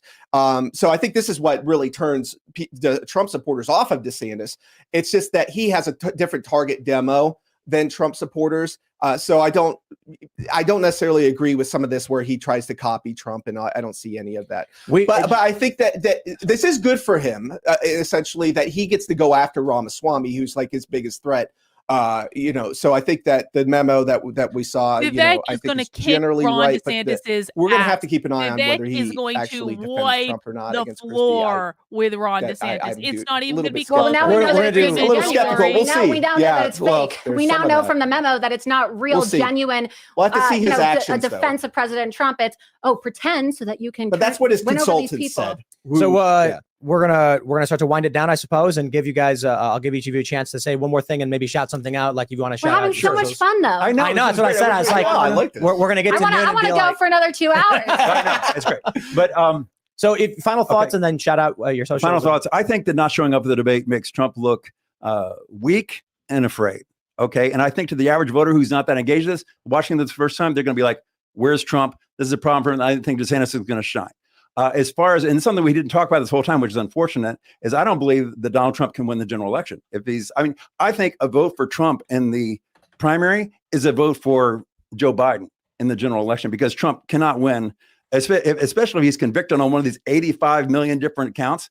He's not going to win the general election. So that is half of my entire situation is we're looking at an impossible candidate that cannot win. And that's why I oppose him. And that's why I'm in favor of Governor DeSantis, because I think Governor DeSantis can win and will win this election. And he's going to win the primary too. He's going to take Iowa, then he's going to take New Hampshire, then he's going to take South Carolina. Trust my words. South Carolina will be Trump's firewall. If DeSantis can break through there, all the other candidates will be off the map. This is a whole different game. And this is why Iowa matters this time more than other times, because it will break that veil of invincibility that these pollsters have created with these fake polls for Trump. We will all of a sudden know that those 30-point leads in the polls were absolutely fake. If DeSantis loses Iowa, I agree. DeSantis is in trouble. He needs to win Iowa. That's why he's all in on Iowa. I will agree with that. He needs to win Iowa. Right on. Do you want to shout out your social media? Twitter, sorry. I'm Mitchell VII at Twitter. And I appreciate you coming by. My website is yourvoicenews.com, and I put out daily podcasts, and we usually do like, 70 to 400. We just did a 425,000 view one the other day. So those get good viewership. We appreciate you on that. I'm 100% DeSantis. Was a Trump guy. Know where they're coming from. Now I'm 100% DeSantis. Right on. Yeah. So I want to thank you for giving me the opportunity to make the case for President Trump.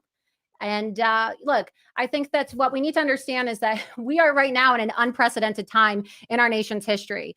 Okay, law and order is under attack, and our freedoms and our liberties are under attack, not just by the Democrats and a weaponized DOJ, but also by the Republican Party that is just as guilty by standing by and being silent because they're complicit. Okay, this is a uniparty. And as we have seen by Donald Trump's first term in office, okay, he is the voice for the forgotten man, okay, the forgotten American that has been screwed over by both political parties. And I think that at the end of the day, when you talk to most people, we actually have more in common than we think and that we know, because this two-party system that they have brainwashed everybody into thinking exists is used to divide us, when in reality it is just a uniparty that wants to have selections as opposed to elections. And it wasn't until Donald Trump that the American people and the forgotten man actually had a voice. And people can try to discredit and erase President Trump's legacy. That was the whole purpose of deplatforming after January 6th. But I brought a copy of 1,000 of President Trump's accomplishments. Okay, you can easily find President Trump's accomplishments, and you need to read through this because he's tried and true. Running a state is not the same as running a country. We know that President Trump had success. Okay, you admitted it yourself when you had your show. You called him many times the greatest president this country's ever had, and your show every single night. I have never in my life said that Trump is the greatest president this country has ever had. I have it on my phone. You saying that he was sent by God to save this country. Okay, that's not the same as saying you're saying he's better than Abraham Lincoln, better than George Washington. Are you kidding me? The fact of the matter is, let's not. I mean, let's go to the record. Final thoughts. He has a proven record. Okay. And as President Trump often says, okay, the only thing standing in between you and them, and you as in the American people, and them being the weaponized government, is me, President Donald Trump. And so if they take him, then they're coming for us next. And everybody needs to put their personal feelings about personality aside and say, do you really want to live in a country where they could potentially send a president to jail for 700 years, let him die in prison, okay, over his contesting of an election? Don't you want to be able to express your opinion on issues like election integrity and big tech social media censorship without having a fear that you're going to be locked away as a political prisoner of an illegitimate communist regime for the rest of your life? And I'm asking people, you don't have to be friends with Donald Trump. We're not asking you to go have a beer with this guy. Not that he would, because he's sober, but we're not asking you guys to go have dinner with the guy or go watch a game of golf with him. Although I had a lot of fun doing that. Okay.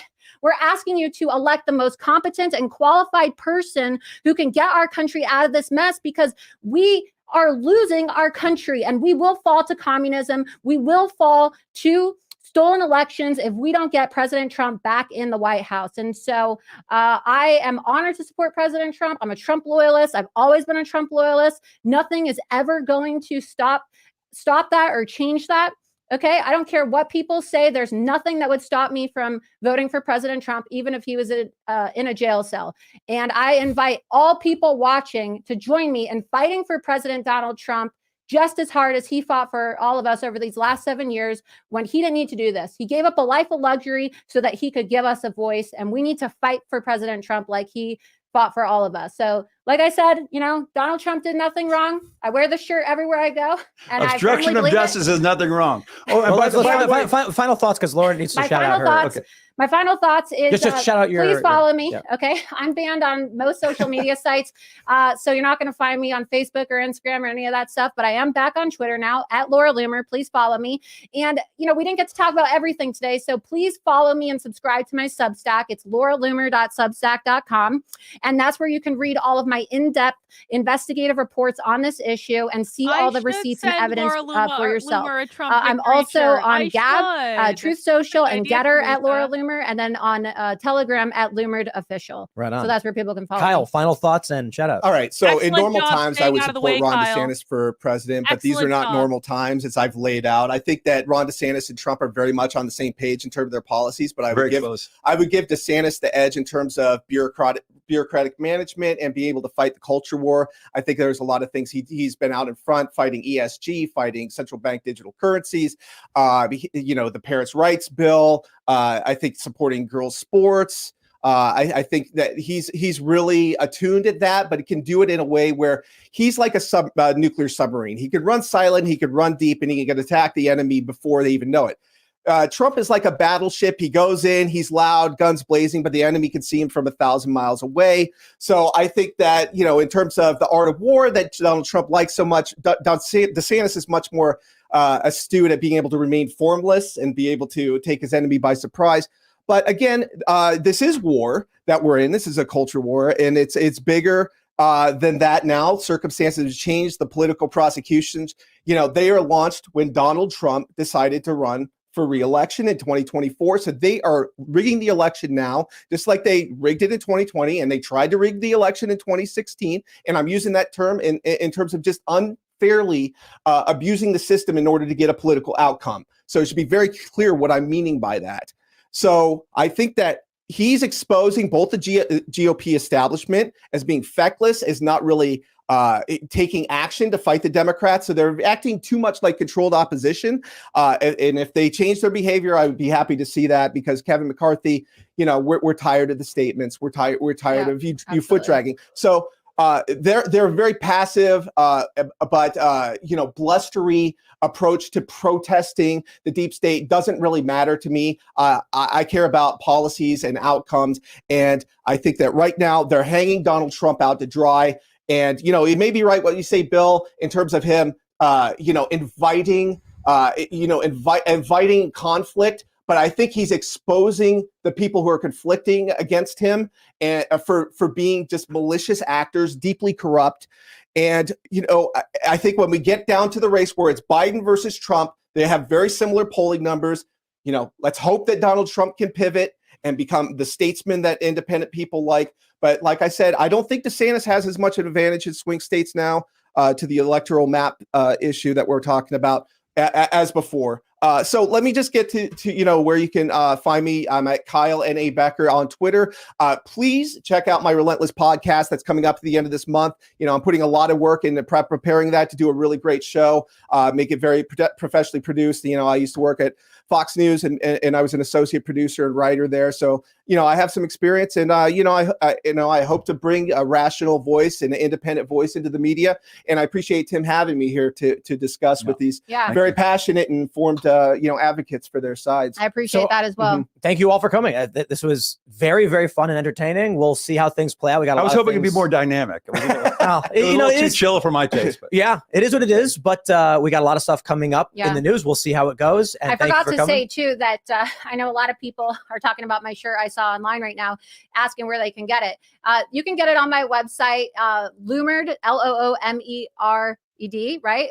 Loomered, like getting loomered.com. And that's also the name of my book. I forgot to plug my book, Loomered, How I Became the Most Banned Woman in the World. I want to thank Tim because I didn't get to say this earlier. A lot of people have demonized me and lied about me and denied me a platform over the last few years, but you're one of the only people that actually stood up for free speech. And I recognize that even though this is my first time on your show, I really want to thank you for defending me and calling out the election interference of my campaigns, because you have a lot of integrity. And even if you don't agree with somebody on everything, you still fight for free speech. And not many people are willing to actually allow such, polarizing figures online who are at each other's throats to have a platform. And in an age of cancellation and censorship, I want to thank you so much for always fighting for free speech. And it means a lot to me as somebody who, has been silenced. Laura knows how to one last thing.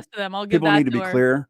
There's nothing in the Constitution that says that being a presidential candidate provides you immunity from prosecution. And this whole idea that, well, if you're prosecuting Trump, it must be election interference. Bill, there is nothing in the Constitution that says you cannot indict a presidential candidate. So let's go. But lest we go all the way back into it, we'll wrap it up there. But Thanks, thank you for guys. coming. Thank you guys for hanging out. Thank you all for watching. This has been a blast. We're going to do a lot more of these. Wow. And we'll see you all next time. All right, guys. Well, we made it through. That was the Donald Trump, Laura Loomer, Bill Michell showdown. Now, don't go anywhere. I have breaking news. But before I do that, I actually really do have breaking news coming out of Project Veritas. But before I do that, I just want to remind everyone, if you want to show your support for Trump, and as a reminder, I ain't voting for Trump, but I think Trump is entertaining as hell, and I think what's happening to him is like really, really wrong. And so I made this here Trump indictment victory shirt. It's based on concert t-shirts that you would get at like a show or something. And on the front, it's got this great victory design with Donald Trump giving the victory symbol. And on the back, I have printed every single indictment that Donald Trump has received so far. And I got to tell you, if Donald Trump gets indicted anymore, I'm going to have to make the font smaller on this shirt or something, because no more is going to fit. So it's your Trump indictment victory tour t-shirt. You can only get it at unwokeart.com. And so check that out if you are so inclined. However, I do have something else to say, because while we were on this stream, I got, I actually got this information last night from sources within Project Veritas, but I didn't have it confirmed until this morning because I wanted to get it confirmed from multiple sources before I shared it publicly. So for those of you who are following along with the Project Veritas drama, essentially this week, Project Veritas fired the vast majority of their staff. They fired everyone. They didn't fire everyone. Like, there are still people at Project Veritas, and I have sources that are both still inside Project Veritas, and I have a lot of sources that have been fired from Project Veritas. And so basically, Project Veritas cleaned out the majority of the staff. And that includes the undercover reporters. That includes the production team. So Project Veritas right now, although there are still some undercover reporters there, and I think they have one production team person there, as I understand it, Project Veritas right now is really not in a position to continue to produce news, to be honest. I also did hear speculation from multiple people last night that Project Veritas is essentially out of money. And one of the reasons that they're out of money is because Hannah Giles, who is the new CEO that they brought in to replace James O'Keefe, when the board hired her, she promised them and the entire staff up and down and left and right, I have contacts with all these donors. This isn't going to be a problem. I'm going to be able to bring in donors. Well, apparently those donors never actually materialized. So I don't know precisely why they never materialized, but it seems as though the donors that Hannah assured the board of Project Veritas that she was going to be able to bring in never actually came on board. And so what I heard last night, and this is speculation, is that Project Veritas is basically down to like $1 million in the bank. They couldn't make payroll, and there's really like there doesn't seem to be much hope that that's going to change. So in response to that, Hannah fired the entire staff. And what she's planning on doing, and I got to tell you, if she does this, you guys are going to see me, like, people think they've seen me angry on this channel. You've never actually seen me angry. Just because you've seen me raise my voice, just because you've seen me shout, doesn't mean you've seen me angry. If Hannah does what I think she's going to do, you will see me unleash hellfire on her like you have never seen anything before in your life. Because what Hannah is planning on doing, after firing all the people who do the actual journalism at Project Veritas, she's skulking her way back over to James O'Keefe, and her big plan for how to move Project Veritas forward is to beg James O'Keefe to come back, to introduce her to donors, and to vouch for her with donors after she just fired all of the actual journalists, not all, but many of the actual journalists at Project Veritas. And this is her only plan to move Project Veritas forward, is to come kiss the ass of the egregious fucking narcissist that is James O'Keefe, to beg him to introduce her to donors. Now, the thing of it is what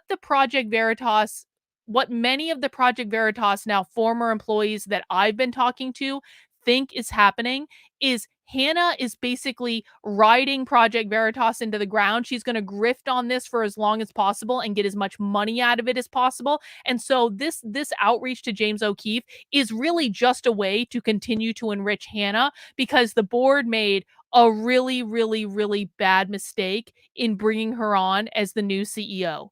And it sucks. And I really feel for a lot of the people that I know from that don't work at Project Veritas anymore. And I'm quite frankly, I feel for the people who I know who are still working there, because this is a situation that is really, really bad. And so I think if Hannah's, and by the way, this information does come from a very high level source that is still within Project Veritas. So that's how I know it. If Hannah's big plan is to basically beg James O'Keefe to vouch for her for donors, like, this is not going to work, because they just fired they just fired the majority of their actual reporters, the people who actually do the journalism. And those people are really effing pissed off. They're really pissed off at James, because James is the one that basically flamed and destroyed Project Veritas to begin with, and they're pissed off at Hannah for lying about her ability to bring new donors into the organization, because ultimately this was Hannah's responsibility when she took on the role of CEO. So that's what's going on right now. I also want to show you guys this from last night. I put it on my Twitter. So not that. That's a Nick Fuentes thing. Not that. This is a screenshot from James O'Keefe's Telegram group. Now, what you're going to see at the bottom there is James O'Keefe bragging about breaking Project Veritas. This message that you're seeing on this screenshot was only on James O'Keefe's public Telegram for like minutes, because James O'Keefe did not mean to post that publicly. James O'Keefe meant to post that in a private message, and he accidentally posted it publicly. And oh wait, one of my sources inside Project Veritas got a screenshot of it, and then he deleted it, so it's no longer in his Telegram now. James O'Keefe is literally bragging that he is the one that destroyed Project Veritas, because that was his goal from the very beginning. For those of you who haven't been keeping up with this story, James O'Keefe was not forced out of Project Veritas. That is not what happened. I've covered it extensively on this channel. You can go back and watch the other streams that I've done on the topic. What happened was James egregiously spent donor money on personal extravagances for himself, to the point where we're talking probably close to $1 million of donor money was wasted by James O'Keefe, to the point where Project Veritas was in jeopardy of losing their nonprofit status. The board hired an outside auditor and investigator to come in and figure out what had been spent and what the organization needed to recoup from James, because if they hadn't done something, they would have lost their nonprofit status. But they never pushed James out. That was not the intent.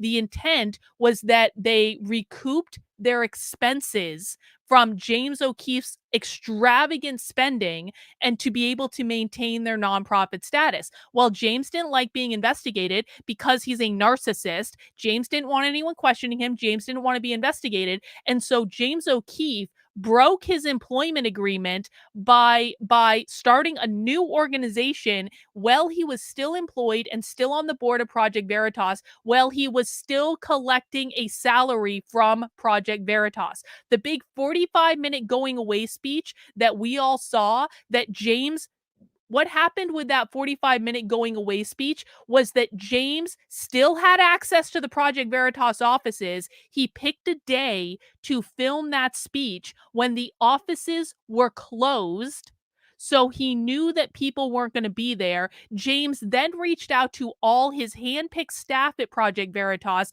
that he was trying to poach from the company, invited them to come to the office to hear a speech from him. They didn't know why they were coming, but James's handpicked group of people that he wanted to poach from Project Veritas were invited to the office on a day that the office was closed while James was still on the payroll of Project Veritas to give this big going away speech to try to poach additional staff.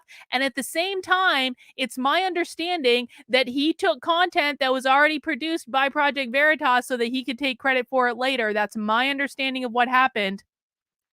He then told the staff that this video was just for them, that they were filming this speech just for them, but then immediately leaked it out to Tim Pool because he wanted to run a public smear campaign against Project Veritas. James O'Keefe then went all over conservative media smearing Project Veritas, which is a classic thing that a narcissist will do when they're taken out of control. They run smear campaigns to try to get their enemy, the person who took them out of control, back into control. James O'Keefe went on a conservative media smear campaign with the deliberate intention of destroying Project Veritas because they audited his expenses and wanted him to reimburse the organization for donor money that he should not have spent on himself, on his boat, on his trips, on his luxury suite hotel rooms, on etc., etc., etc. This was never about black cars. James O'Keefe wants you to think it's about black cars. It was never about black cars. He was pissed off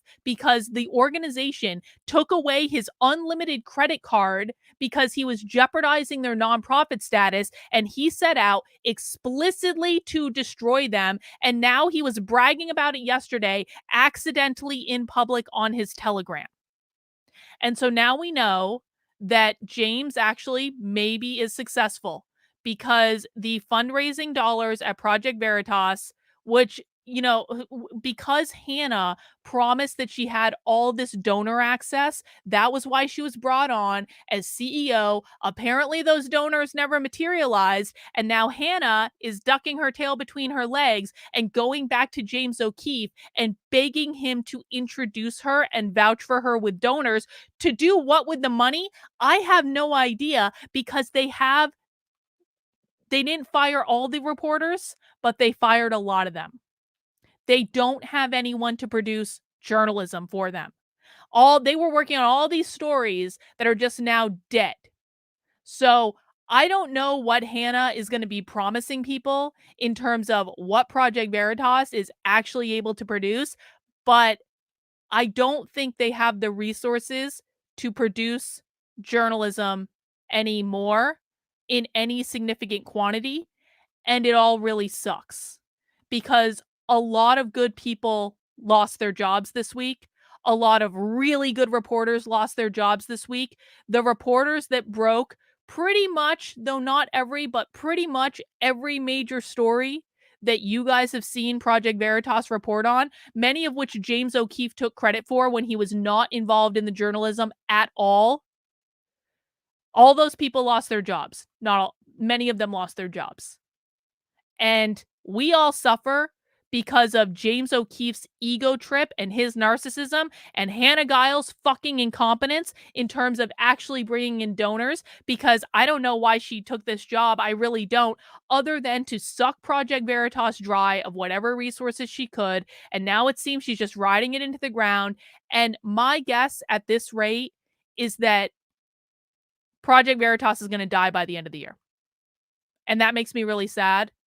But since they've actually already fired the reporters and the staff members who were doing the work behind the scenes,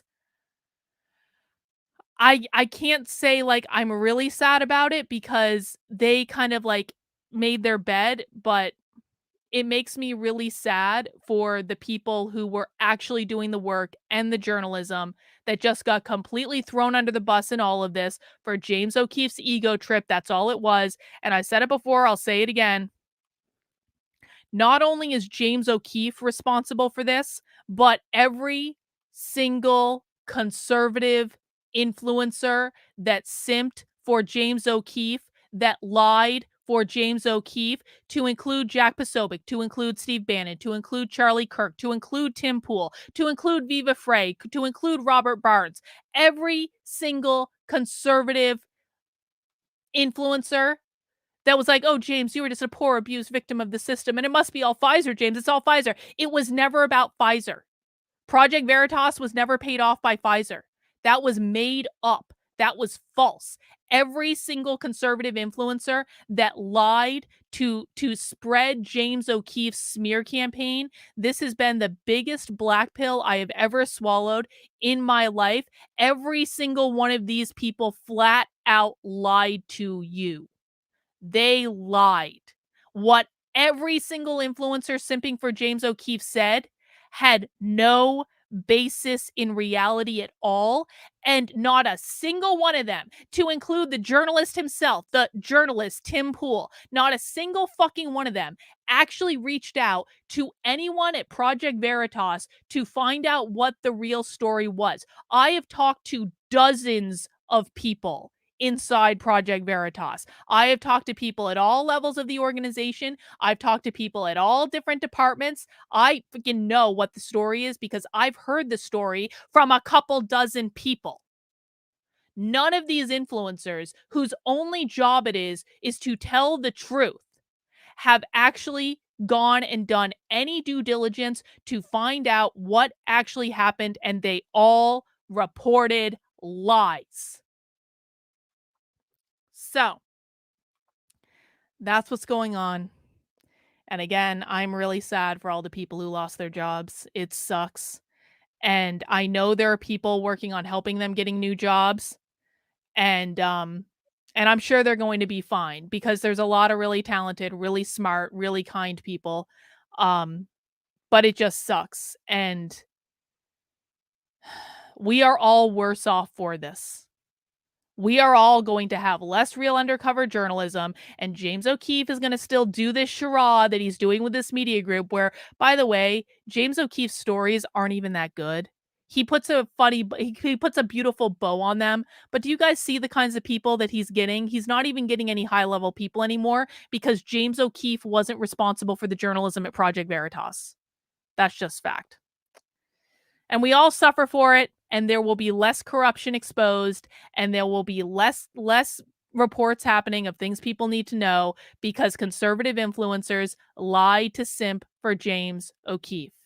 And this is why the truth matters, and this is why who you listen to matters, and this is why I will never, ever, ever, ever, ever support conservatives again, because they don't know the truth if it hits them right between the eyes.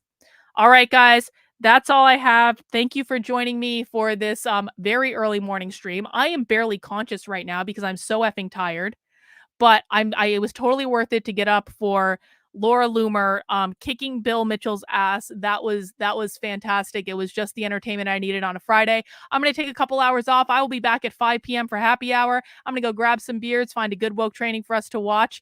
Naruto, did you send in a super chat? I apologize. Have you lost your sanity yet this morning? Yes, I have. Yes, I have. Indeed.